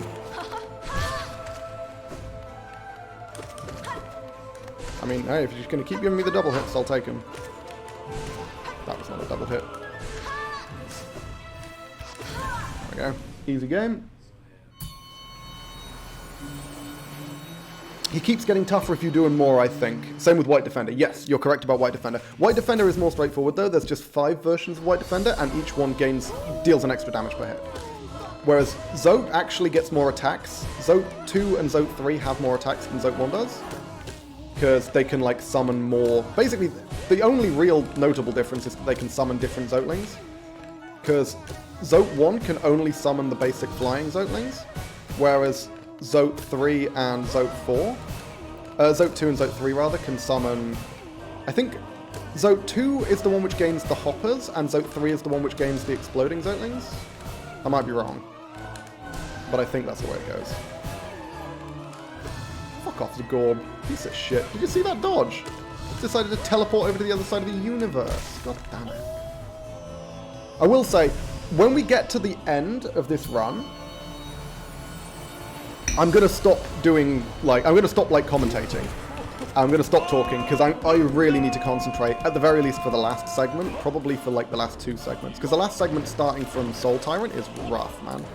I did forget he does that more than once in the White Defender fight. Where are you? Come on. For fuck's sake. There we go. Oh. He's moving a bit too fast for me to juggle, unfortunately.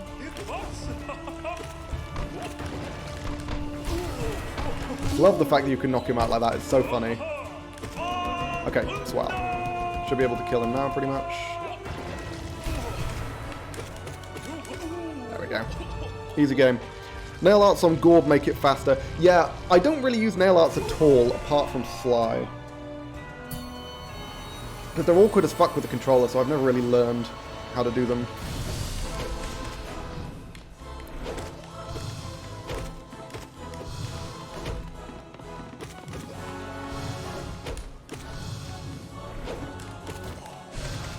Oh, that was a triple hit, I think. I think I got him 3 times because he like teleported into my path.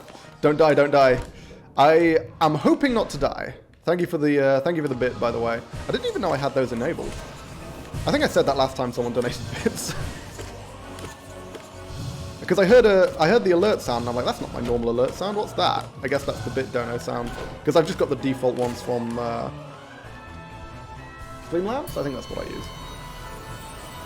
I use the tip of my thumb on X and the bottom on A, so it's pretty easy. Well, I've tried that, but it's still much more awkward than doing what I normally do, which is using my whole thumb, you know? So, yeah, I do struggle with it a lot. I have tried, but I find, especially in a fight where you need to dodge a lot, like Markov, where nail arts are very good against Markov, but, again, like, you need to dodge so much, and you need to jump so precisely that I find it's better to go with the strategy, which I will present to you, and will hopefully work. We'll see. Twitch Studio Streamlabs, yeah. Thumb gets cramped a lot, lol. Yup. Yeah, I'm gonna need to be... When I was trying to do Radiant Radiance, I was really concerned about getting, like, RSI. Because, fuck me, it took so long, and I was doing the same movements every time. The weird sort of slide of jump attack, where you have to do, like, A into X. And I was just doing that so often that it was fucking with my thumb. It was really annoying. Whoops.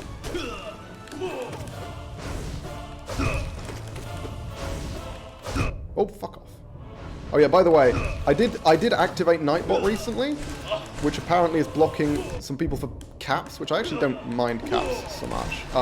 So I might turn that off, but I haven't fiddled with Nightbot settings at all. They're just default settings at the moment, so the auto mod is doing some fancy shit, I think. Wow, that was quick. I can just tank this guy. Fuck you, buddy.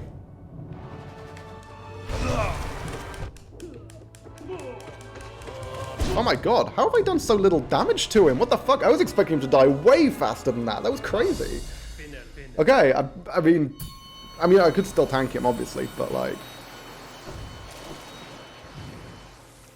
Jesus Christ. I wish Sisters of Battle shared a health pool so the fight didn't cool down. Oh, you mean so they all die at once? Yeah, I think that's fair. Because it is much more interesting. As soon as you kill one, the fight's basically over.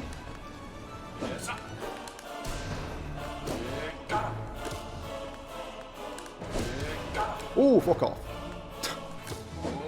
He aimed that a lot better than I was expecting. That was a triple.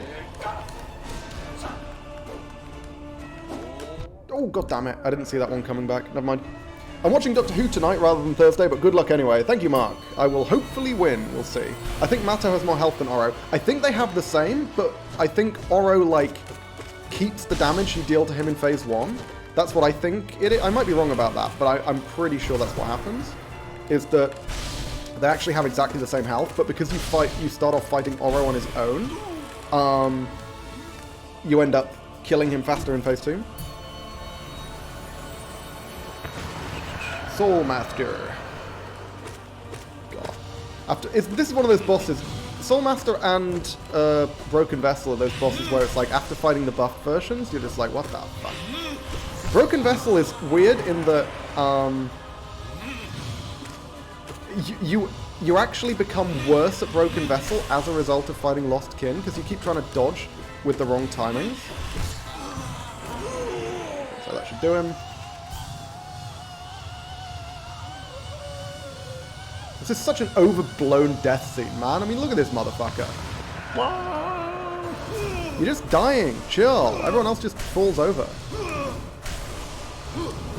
Don't need to be so over-dramatic about everything. Jesus.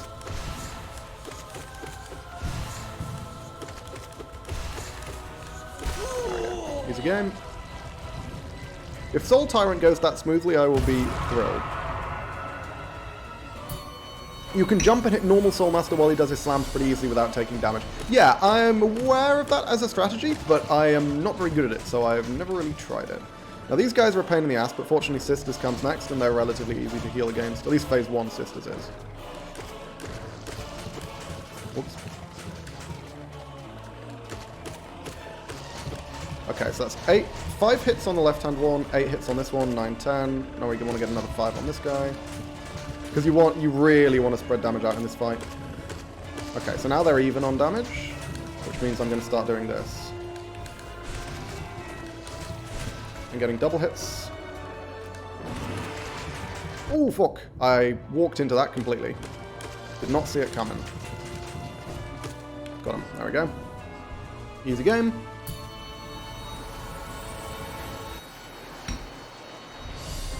Bring it on, sir. Or madams, I suppose.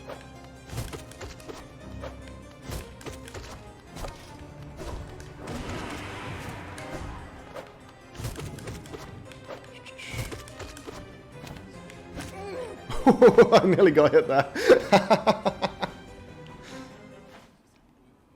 Gorsa. Gorsa.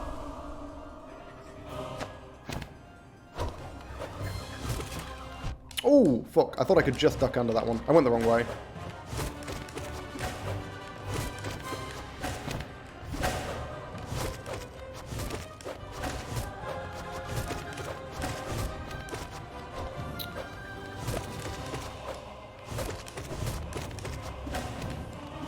God damn it. What the fuck is with my timing?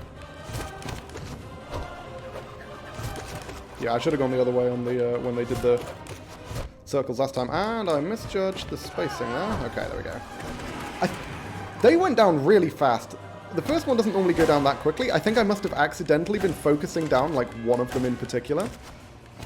Maybe it was the same one who was doing the plunges every time, because these guys seem to have a lot more health than that one did.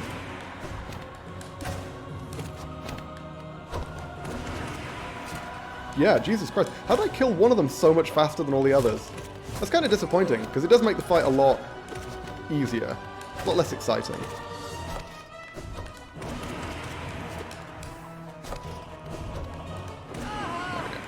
Cool. Just so fluid and flows so well, this fight slaps. Oh, it's an amazing fight, yeah. 100%. Okay. Free heals. Sheo, that's 15, right? I think Sisters is 15, and then Sheo is the halfway point. 20 bosses. Fucking Mamu, man. Mamu Radiant was such a pain in the fucking ass. Oh, Jesus. Okay, I went slightly too early there. Yeah, you never want Mamu to be going up and down, because that's when he gets really unpredictable. You want him to be going side to side. But the little fucker spawned directly above me there, which doesn't normally happen. He's normally pretty good. This is, of course, the easiest boss in the run. Especially if the flukes do that and just try and double team me. Wow. That wasn't so bad. Mamu looks so easy to dodge, but then you get hit by him and feel like an idiot. Yup. And here we have Broken Vessel, where I am almost certainly going to take a bunch of damage by trying to jump over his attacks way too soon. I mean, he doesn't have too much health, to be fair. I went way early there, for example. Didn't take damage from it, fortunately. Now then, I've been trying out a strat of, like, pogoing on him when he does, like, that. Okay, there we go. That's the first time I've actually managed to get that to work without getting hit.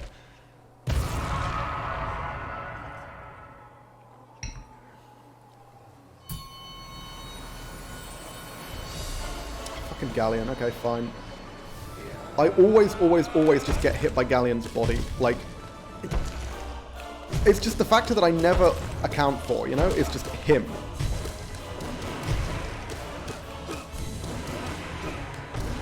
There we go. Easy enough. Just blast him down. Up spell is really useful against Mamu. Just go under him and hit him from there. Galleon can die in like 5 seconds if you do that. Yeah, true. I mean, Galleon doesn't have a lot of health. He dies very quickly. Especially if you mix in some of the, whatchamacallums, some of the Abyss Shrieks. I swear Sheo has significantly... I was going to say Sheo has less health than Oro and Mato. I guess he does because there's only one of him. I think he has more health than each of them individually, but less health than the pair.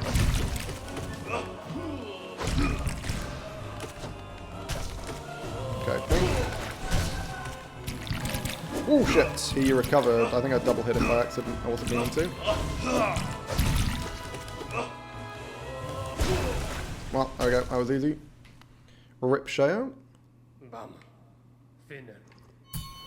Forgot to bow to Oro and Mato, but oh well, never mind. I'm sure I'm not going to get crucified for that. There we go. Boom, and that's the halfway point, I believe. Though that is obviously the easy half.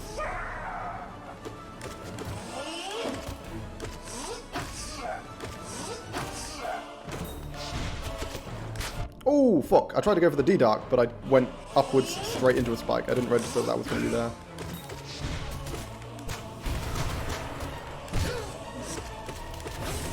I mean, hey, if you're just going to give it to me, sir, I will absolutely take it from you. I hate the fact that this B attack continues even after you kill him. Like, it feels like the B attack should just stop, you know? Okay, who are you going to behave? Fuck, okay, I cocked that up. That one was on me, to be fair. But who has this irritating tendency to just teleport all over the fucking shop, and I didn't even realize he spawned. And spam that one attack? Yeah, this one, where you can't actually hit him. It's really fucking irritating.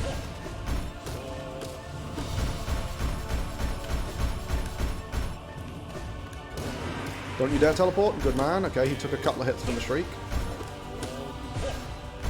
Oh, can we get him again? Not quite. There we go. Okay, that wasn't too bad. Who is a pain in the ass, but that was alright. Who has a 50% chance of doing either attack, which is really annoying. Is it really 50%? I thought it was like 70-30 in favor of the regular attack. I did not realize it was half and half. That's really irritating. Can you chill the fuck out, sir? I would appreciate you chilling the fuck out. There we go. Oh my god. He doesn't normally bounce around this much. Wow, that's actually insane. That was so much damage. What the fuck? Hey, bud. Oh, shit. Misjudged the distance there. I should have dashed. Whoop. Okay, never mind.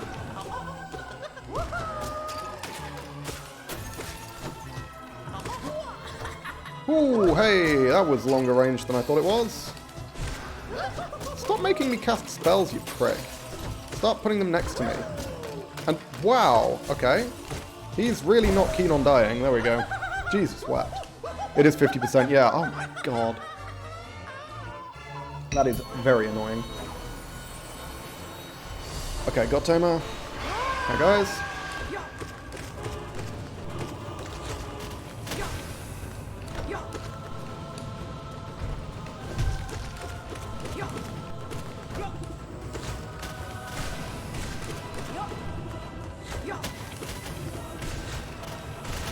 I mean, okay, can you... I was going to say, can you give me an opportunity to attack you with my nail, please? Okay, give me soul, you prick. Oh, god damn it. However, we have enough soul. I'm afraid, guys, we are going to be rude to Grim. Because we have 2 soul blasts, which means we can do this.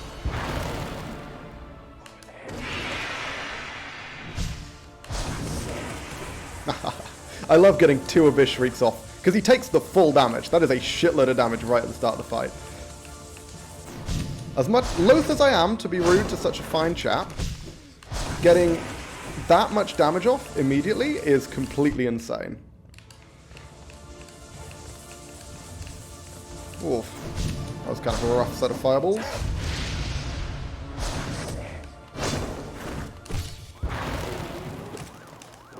Fuck off, sir. I just completely missed him. Okay, I didn't realize we were at the pufferfish, otherwise I would have shrieked.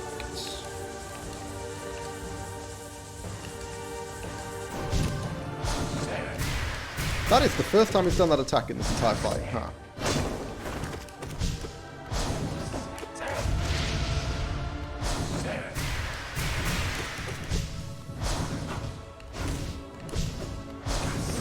we go.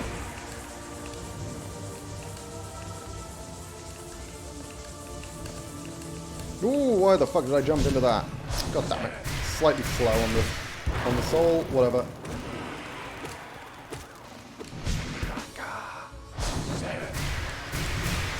Yes, okay. Cool. There we go.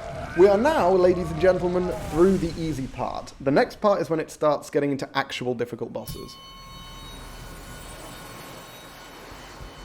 How the bubble bullet hell attack works on Grim is that he does it at every 25% of his health loss. Yes, I'm aware of that. That's why you are consistently able to get 2 of them, to get double Abyss Shriek off at the start, and then a third Abyss Shriek immediately afterwards, because you only need to do 1 more hit, and he goes straight into Pufferfish at the start of that fight. So if you have enough soul for 3 Shrieks, you can just get an absurd amount of damage off on Grim right at the start.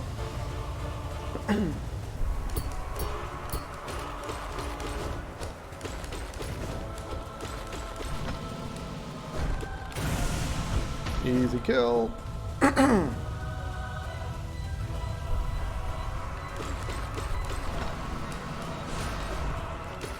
Oh, fuck. Misjudged that slightly. Nice. Oh my god, it's that one. Okay, that's the right pain. Excuse me, lads. Oh, well, I mean, if you're just going to go over here, then that works for me. Why did I do 5? You can never get 5 off after that attack.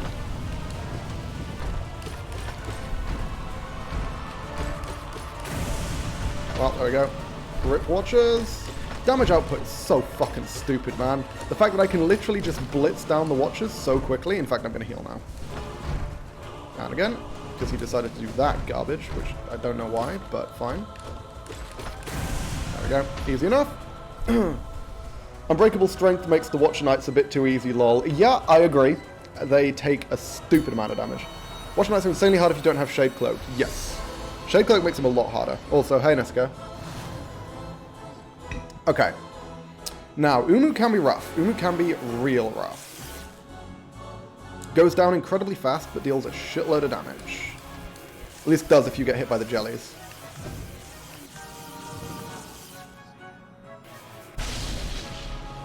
Okay, so we have a jelly behind us.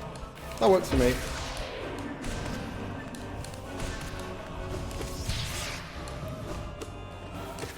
Wow, that was easy. Oh, you fucking kidding me? He still got the attack off? I thought as soon as he died, he immediately lost the attack. That's a pain. I can't believe I took damage there. Is it P5 already? It is indeed. Nosk. Okay, this is fine.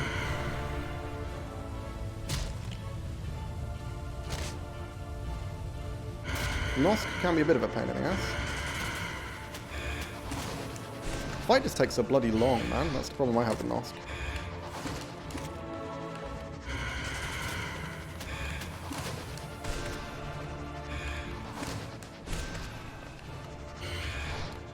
Can I get both of them? Yes. Phenomenal. Okay. Normally you don't have enough time to get both of them, but if they spawn right next to each other, you do.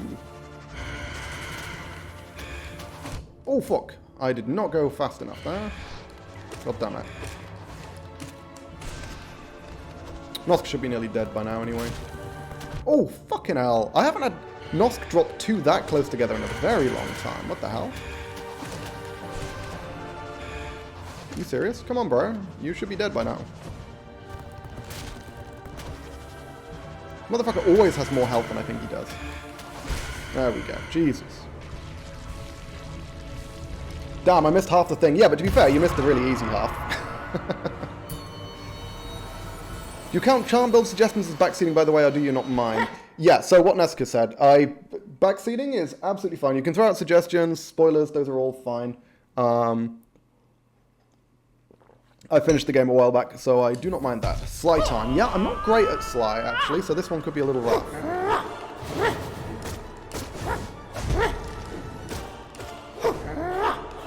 Ooh, I tried to dash way too quickly there.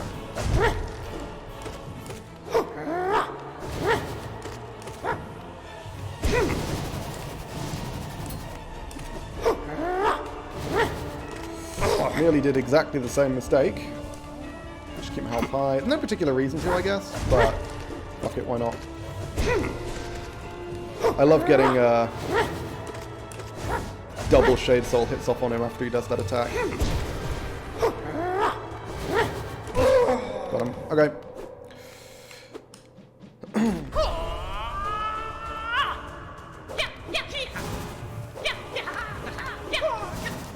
Ooh, fucking hell. Okay, I got the timing completely wrong there.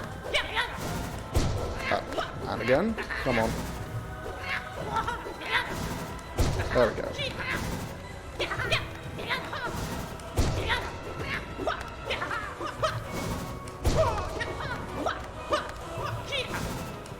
Gotta get into the rhythm. There we go. Easy enough, easy enough. Have you tried Fluke Nest plus Shaman Stone? It makes Vengeful Spirit have crazy damage output. If you land it before the boss spawns, it's really easy. You just gotta know where the boss spawns for it. Shit. I didn't even realize the boss fight had started. Wasn't fair, Hornet.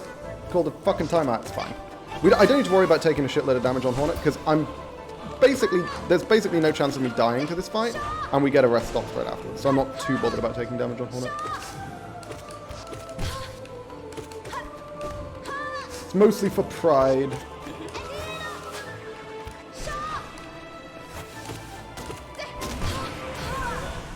Holy shit! I wasn't expecting that to kill. God damn. That was crazy. Jeez. Not many bosses have delayed spawns where you can abuse it good enough, either movable bosses or really big ones. Yeah, I'm aware of the Fluke Nest Vengeful Spirit kind of... Because it's a bug, isn't it? Where it hits like too many times or something? Or I guess maybe it's just very strong. But no, I mean, I have just the basic charms. Shaman Stone, Fragile Heart, Fragile Strength, Quick Slash, and I found those to be just extremely effective, you know? As I say, I'm going to start talking a lot less, because these are the bosses where I do need to concentrate on them a bit more. Even this guy, because I got a little distracted and fucked up the timing. There we go. Okay, quick heal. Not scared about dying to him, but taking too much damage is always a problem. Lost Kin? Yeah, this one I need to focus on, because I'm not great at this.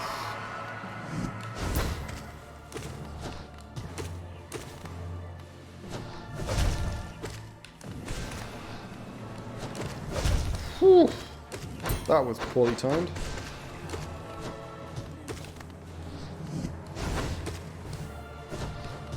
Fuck off.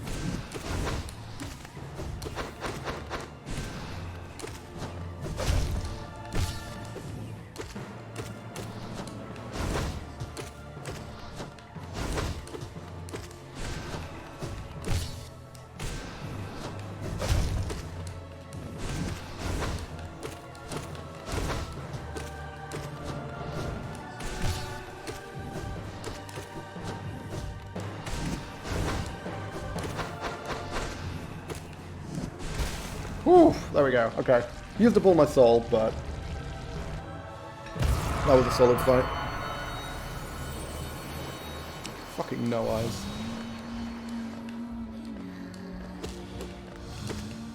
Using a no-eye strategy that I devised in the Pantheon 5 run, and that you guys will get to witness me devising it in full when the Pantheon 5 video comes out, because there's a whole segment in that video on no-eyes. Because No Eyes is one of the bosses in Pantheon 5 I struggled with. Okay, can you come the fuck over here, please? Jesus. Okay. Right, well, right now I'm just fucking up the attacks. God damn it. There we go.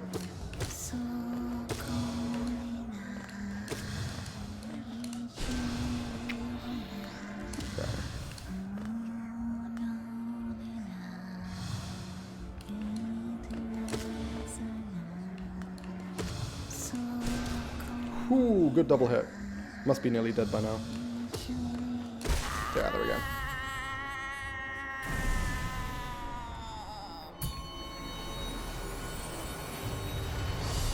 Trade Lord.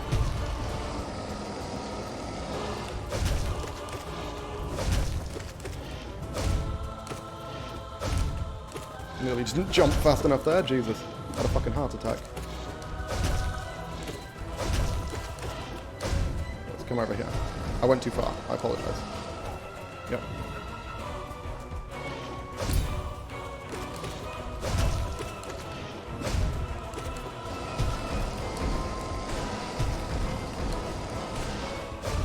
Ooh, shit.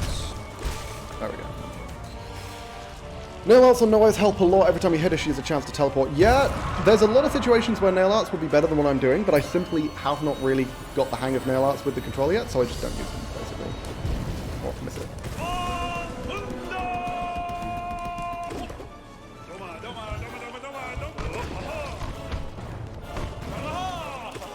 Oh, fuck. I was standing in a fine position, but then I knocked myself backwards by attacking. Did that slightly early.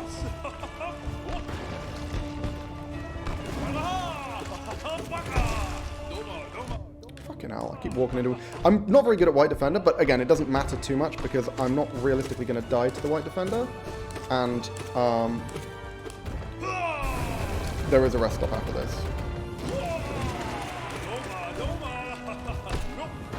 Fuck's sake. Yeah, I'm really not good at White Defender.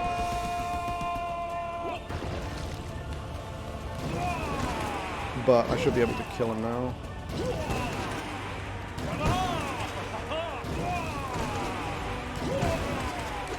Oh, wow, really? Had enough health to survive all that? Can't have much left. There we go, Jesus.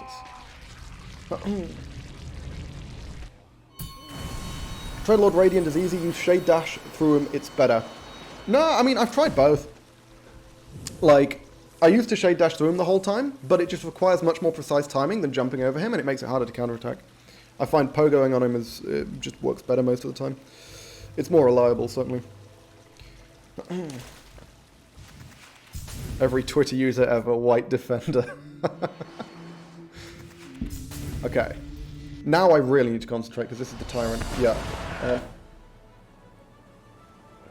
This is the Markov block, so I am going to need to be 100% focused for this, because this is the point when the run might die.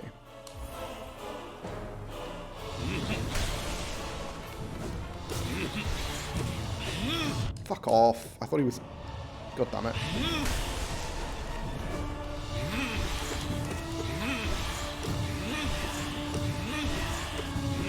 There we go, okay. I'm gonna take this to heal.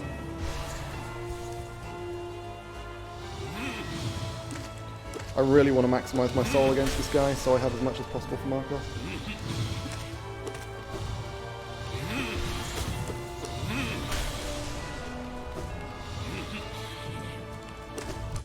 Fuck's sake, I did it way early, never mind.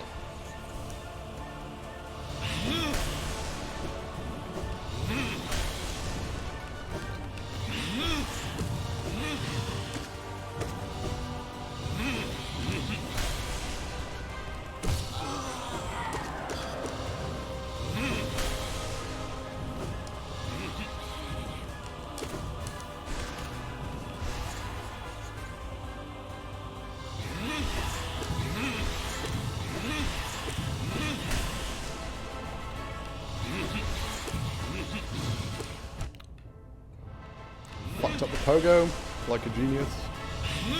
I'm taking a lot more damage on Tyrant than I normally do.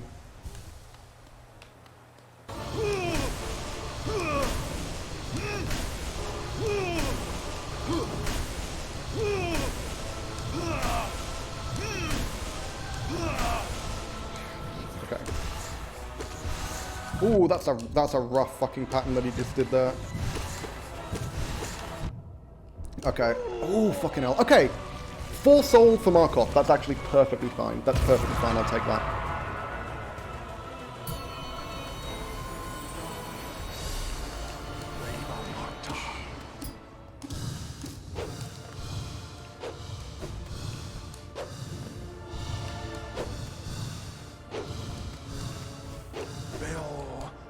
Damn, it's fucking miles away. It's a pain in the ass.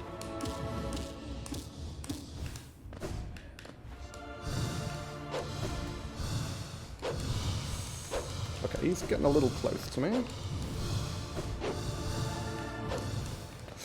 Motherfucker. Can you stop charging me, you piece of shit?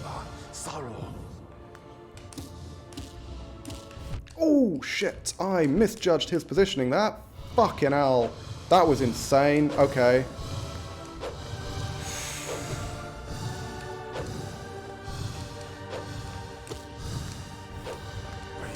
That was a hit that did 3 damage, effectively. Because I only got hit once. Oh, shit, okay. There was no reason to get greedy there. That's not an amazing Markov, not gonna lie.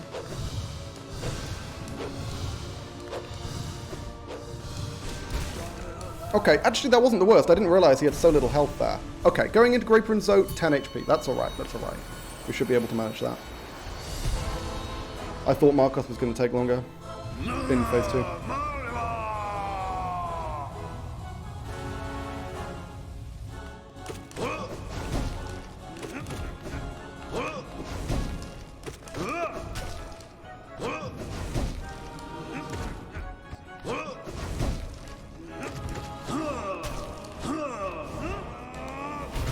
What the fuck? It was miles away from me. What the hell, sir?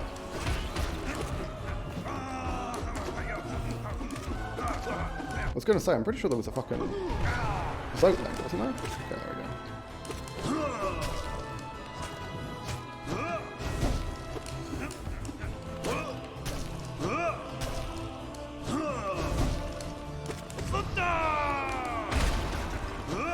Oh, fuck off. He keeps not doing that on me, which is a pain, because that's a really easy way to get damage on him.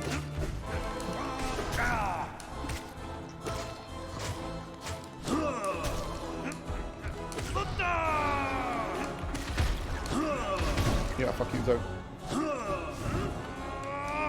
What? Why? Why? Do it on me, sir.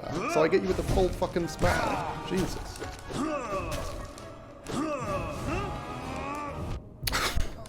And the one time he actually does it on me, I do it late. God damn it. Okay, we're fine though. We've got Failed Champion next, and there's no way. Full health for Failed Champion, we're gold.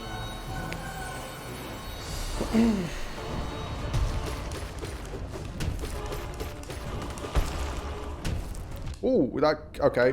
Been a while since I fought him. That came out quite a bit faster than I expected, but of course it doesn't matter. Because this guy gives me infinite healing. So we're going to get to full health, full soul, and then we should be gold for Grim. Give me a rock in front of me, you piece of shit. God damn it. Whatever. We're good.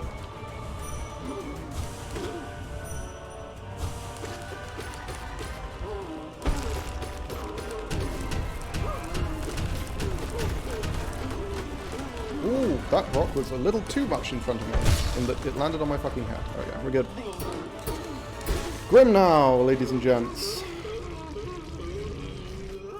That was quite the snipe by Markov. I know, fucking hell. Piece of shit, you got me 3 damage.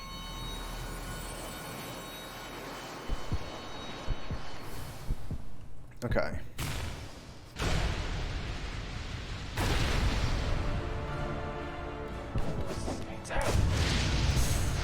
Close.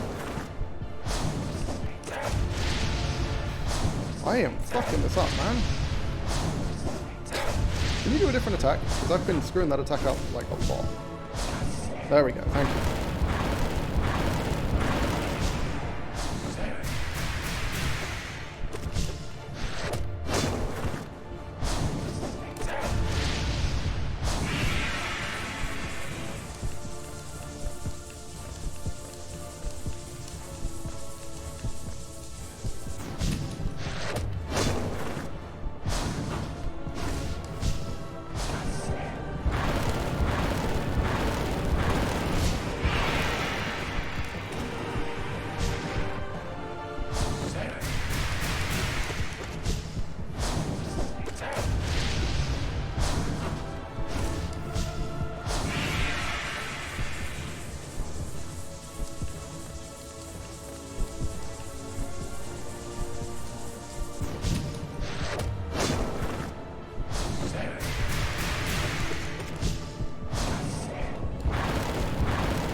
Fucking hell.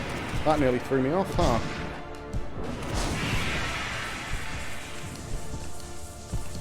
Did the Shriek a little early, because I didn't want to risk getting hit by one of the fireballs.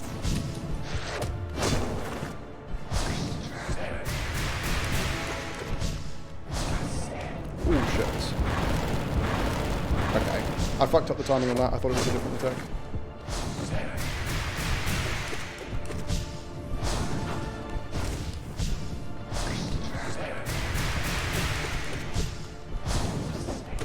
There we go. Easy game. Oh, now PV and AbsRad remain. Let's see if we can do it, guys. Very solid Grim. That was a very solid Grim. Fucked up a couple of times, but didn't get punished for it, so it's fine.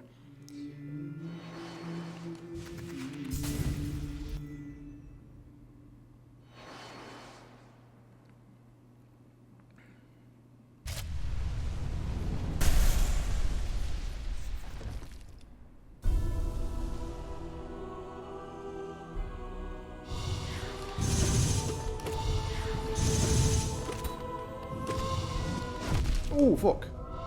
Okay, I'm being slow. Apparently I've forgotten his timings. It's been a while since I fought this chap, so...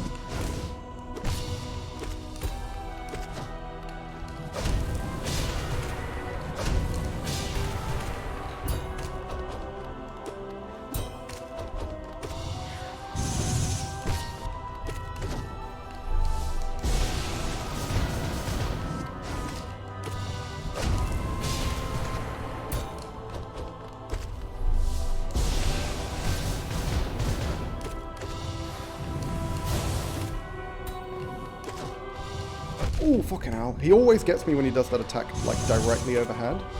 I'm really bad at dodging it. There we go. Okay. PV down. Only one remains.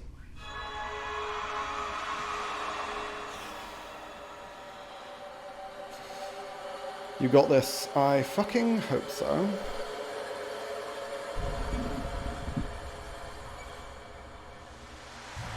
I'm going to turn the screen around so the light doesn't distract me. That's my other monitor.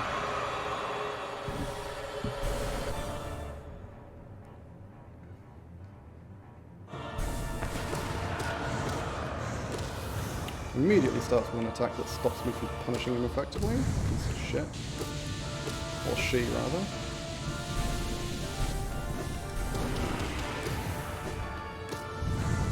Ooh, okay, not great.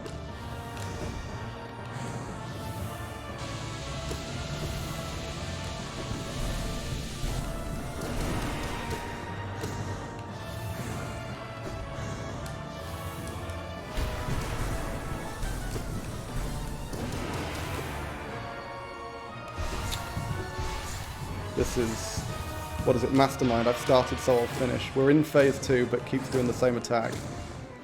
Okay, started the attack already. Wants to finish it off. Fuck. Oh, god damn it. Misread the positioning. I'm going to heal the fall.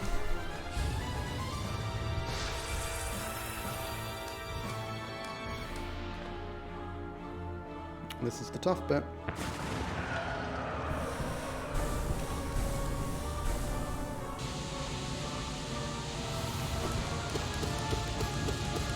Amazing. That was unbelievable. Whoop.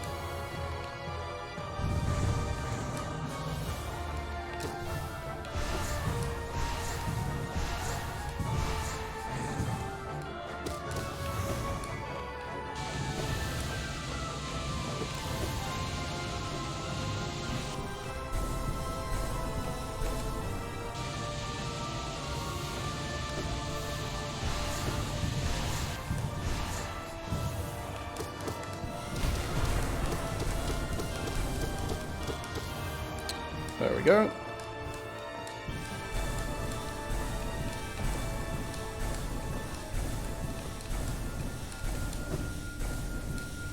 Oh shit.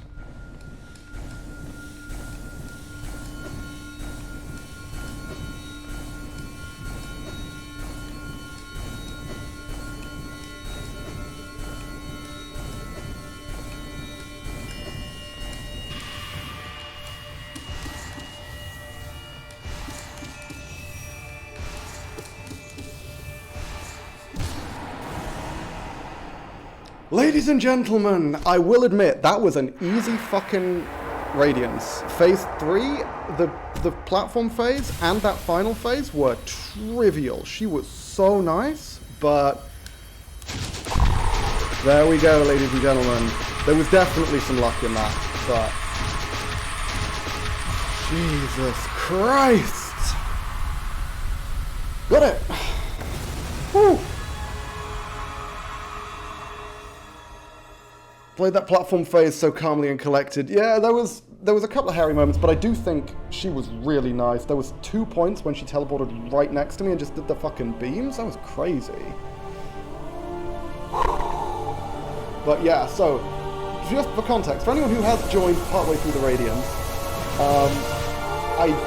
the point of that this entire run has been any death is a permanent death, including deaths in dreams and in Pantheons. So, oh, there we go! That's the difference. That's what the flower did. I still don't fully understand why we, like, absorb or kill the Godseeker, or the Godseeker gets overtaken by VoD. I don't know, it's interesting. Right, flowers, that's what I also missed. Well, by the way, I will say, if anyone's worried about missing stuff, I am uploading the entirety of these VoDs to the YouTube channel. They're going to be going up the week after Absolute Radiance. So, Absolute Radiance comes out on the 12th, and I'm uploading these VoDs over the course of the next week after that. So, because I've recorded the entire thing. So the entire run is going to be on YouTube. It's not going to be edited. It's just going to be the VoD, but it is available. No idea, go watch Mossbag or some shit if you want explanation. That is a valid response. He doesn't have it. Oh, okay, fair enough. Oh, whew. I was a little nervous about that. I'm not gonna lie.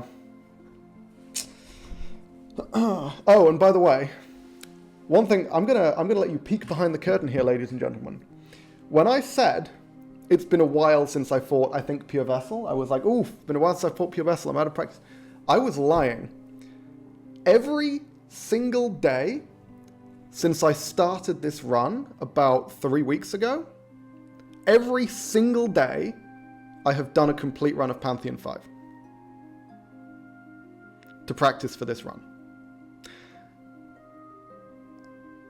I was really hoping that this would not be the time when I fucked it up and died, because the Markov split, the Markov Zote split is insane. There was someone in my chat in the previous stream when I was doing, I think it's Pantheon 4, whichever Pantheon Zote's in, of the other ones, I think it's Pantheon 4. Someone mentioned that when Zote does the kind of falling slam where he falls from the ceiling, which is one of his most dangerous attacks, if you D-Dark with exactly the right timing, not only do you take no damage, but you do a shitload of damage back to him. And that's like a huge, huge deal. And they mentioned that in the previous stream after I beat him in Pantheon 4, and I was like, oh, that's cool, I'll try it. It genuinely massively increased my chances of winning that fight. Like, the fact that D-Dark strat, the fact that it turns that attack, which is normally extremely dangerous, into an opportunity for serious damage, like, that was... So whoever mentioned that, I don't remember who it was who mentioned that in the previous stream. Oh, I did. Oh, that was Nessica. Okay, yeah. I was a bit surprised you practiced it already. That's because I've done it 7 times. Or, no, not 7 times. I guess if you include today, 7 times, because I only learned about it, I think, last week. So I've been doing it in the runs ever since. Descending Dark is insanely overpowered. Yup, that is something that I have learned since finishing the game, is that D-Dark is kind of nutty. But yeah, no, that's the reason why I already had incorporated that strategy into my run. Was because I was practicing it and I decided to give it a go, and it really did improve my Zote split by quite a lot. Markov Zote I was like iffy about, but I'll be honest, Absolute Radiance was the one I was really worried about dying to. But yeah, it's kind of funny because I think when I beat the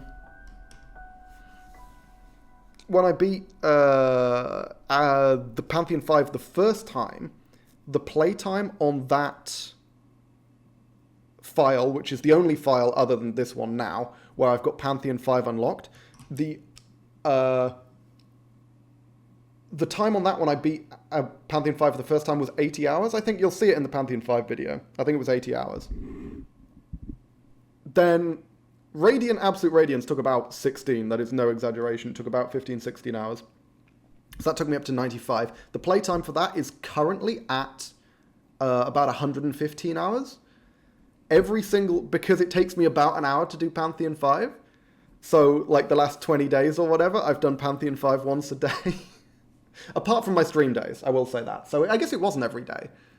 But, yeah, because I stream a few times. But if I ended a stream super late, I didn't do it after that. But most of the time, I practice Pantheon 5. So, yeah. Do not look up any Radiance. It is absolute hell. I have already seen any Radiance. It is quite the thing.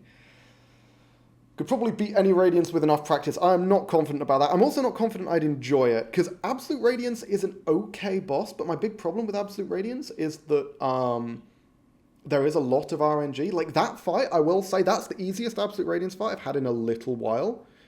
Normally, it's a lot... like, the platform phase was a little hairy, but in terms of giving me damage opportunities, Radiance was amazing, and that final phase was nuts. Radiance was just teleporting between the two locations right next to me. So, like... yeah, that was very good. There was very good RNG on that Radiance fight. Morning routine: wake up, brush teeth, practice Pantheon. I think you'll find it was most of the time. It was actually my evening routine. Was when it hit like 9 or half 9. I'm like, okay, I'll do a quick run of the Pantheon and then I'll go to bed. It was one of those. It was like an evening ritual. I guess I can stop doing that now. I might keep doing it. It's still a lot of fun. Oh, how much suffering do you want him to go through? Strat for last phase is to jump on Radiance's head and never land on platforms. Yeah, I'm aware of that strat, but I always struggle with it. So I just do a couple of pogos and then land on the platform in between. And sometimes if the orb's in an inconvenient place, what you can do is you can do like shade dash and then double jump to get onto the other platform. And almost always then the orb ends up going into the murk or whatever and ends up missing you.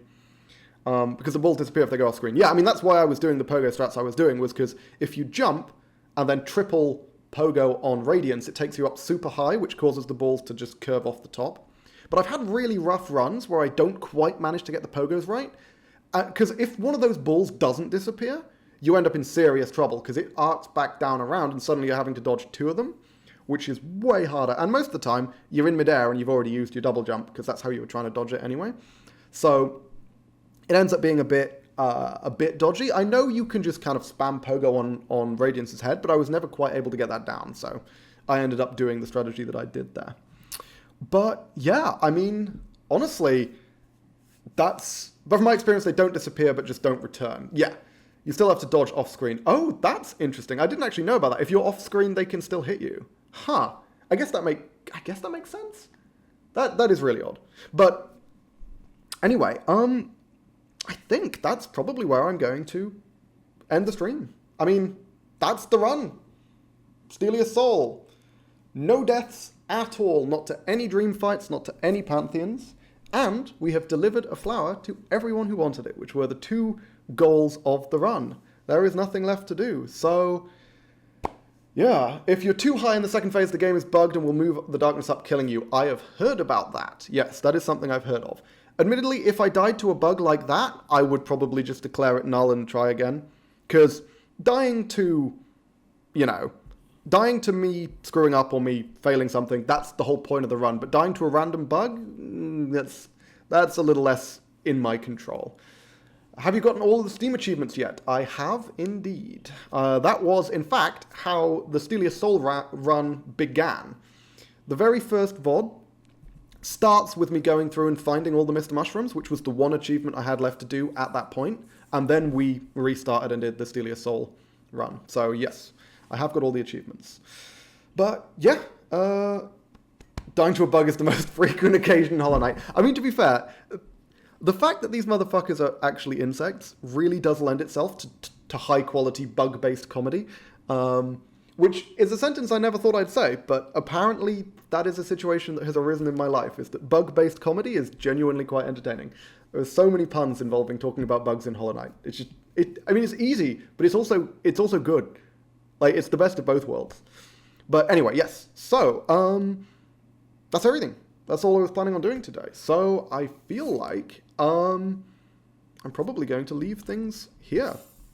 Leave you staring at my beautiful end game screen. Oh no, apparently it went back to the menu. You can enjoy Zote's dulcet tones as I conclude the stream. The game can be incredibly gruesome, but it's just bugs. Yup. The bug jokes have been kind of bugging me lately. I mean, I feel like that one, I feel like you could have used different words for bug there. You could have been like, the insect jokes have been kind of bugging me lately. I feel like the repetition works less well.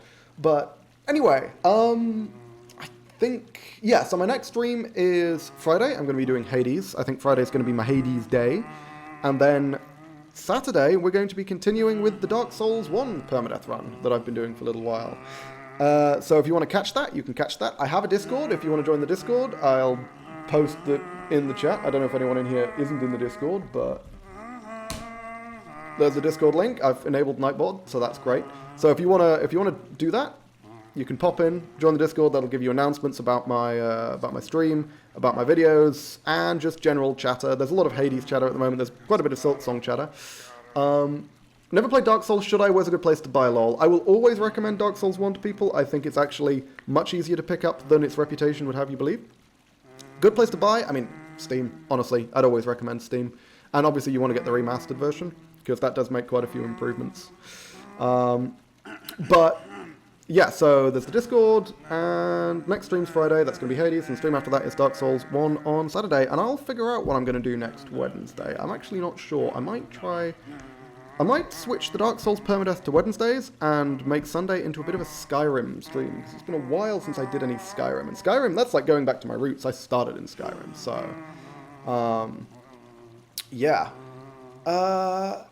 Nintendo Direct today, maybe Silksong. Yes, I've heard about that. I'm basically, because it's pretty late for me, it's 8 p.m. So I think the Nintendo Direct is like middle of the night for me. So I'm just gonna figure it out. Tomorrow, I'm gonna wake up tomorrow and either people will, it's in like an hour. Oh, and I'm also probably not gonna bother watching. I'm just gonna wait for people on Twitter to be like, oh my god, Silksong's been enabled. What the fuck? Silksong's been announced, and then I'll find out, and then it'll be fine. But, yeah, I think, other than that, all that's enabled, lol. Words are hard, guys. Words are hard.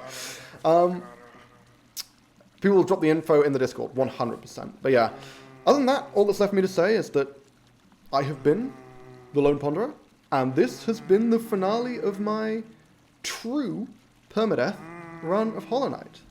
My steeliest soul run of Hollow Knight. I'll see you guys next time. Bye-bye.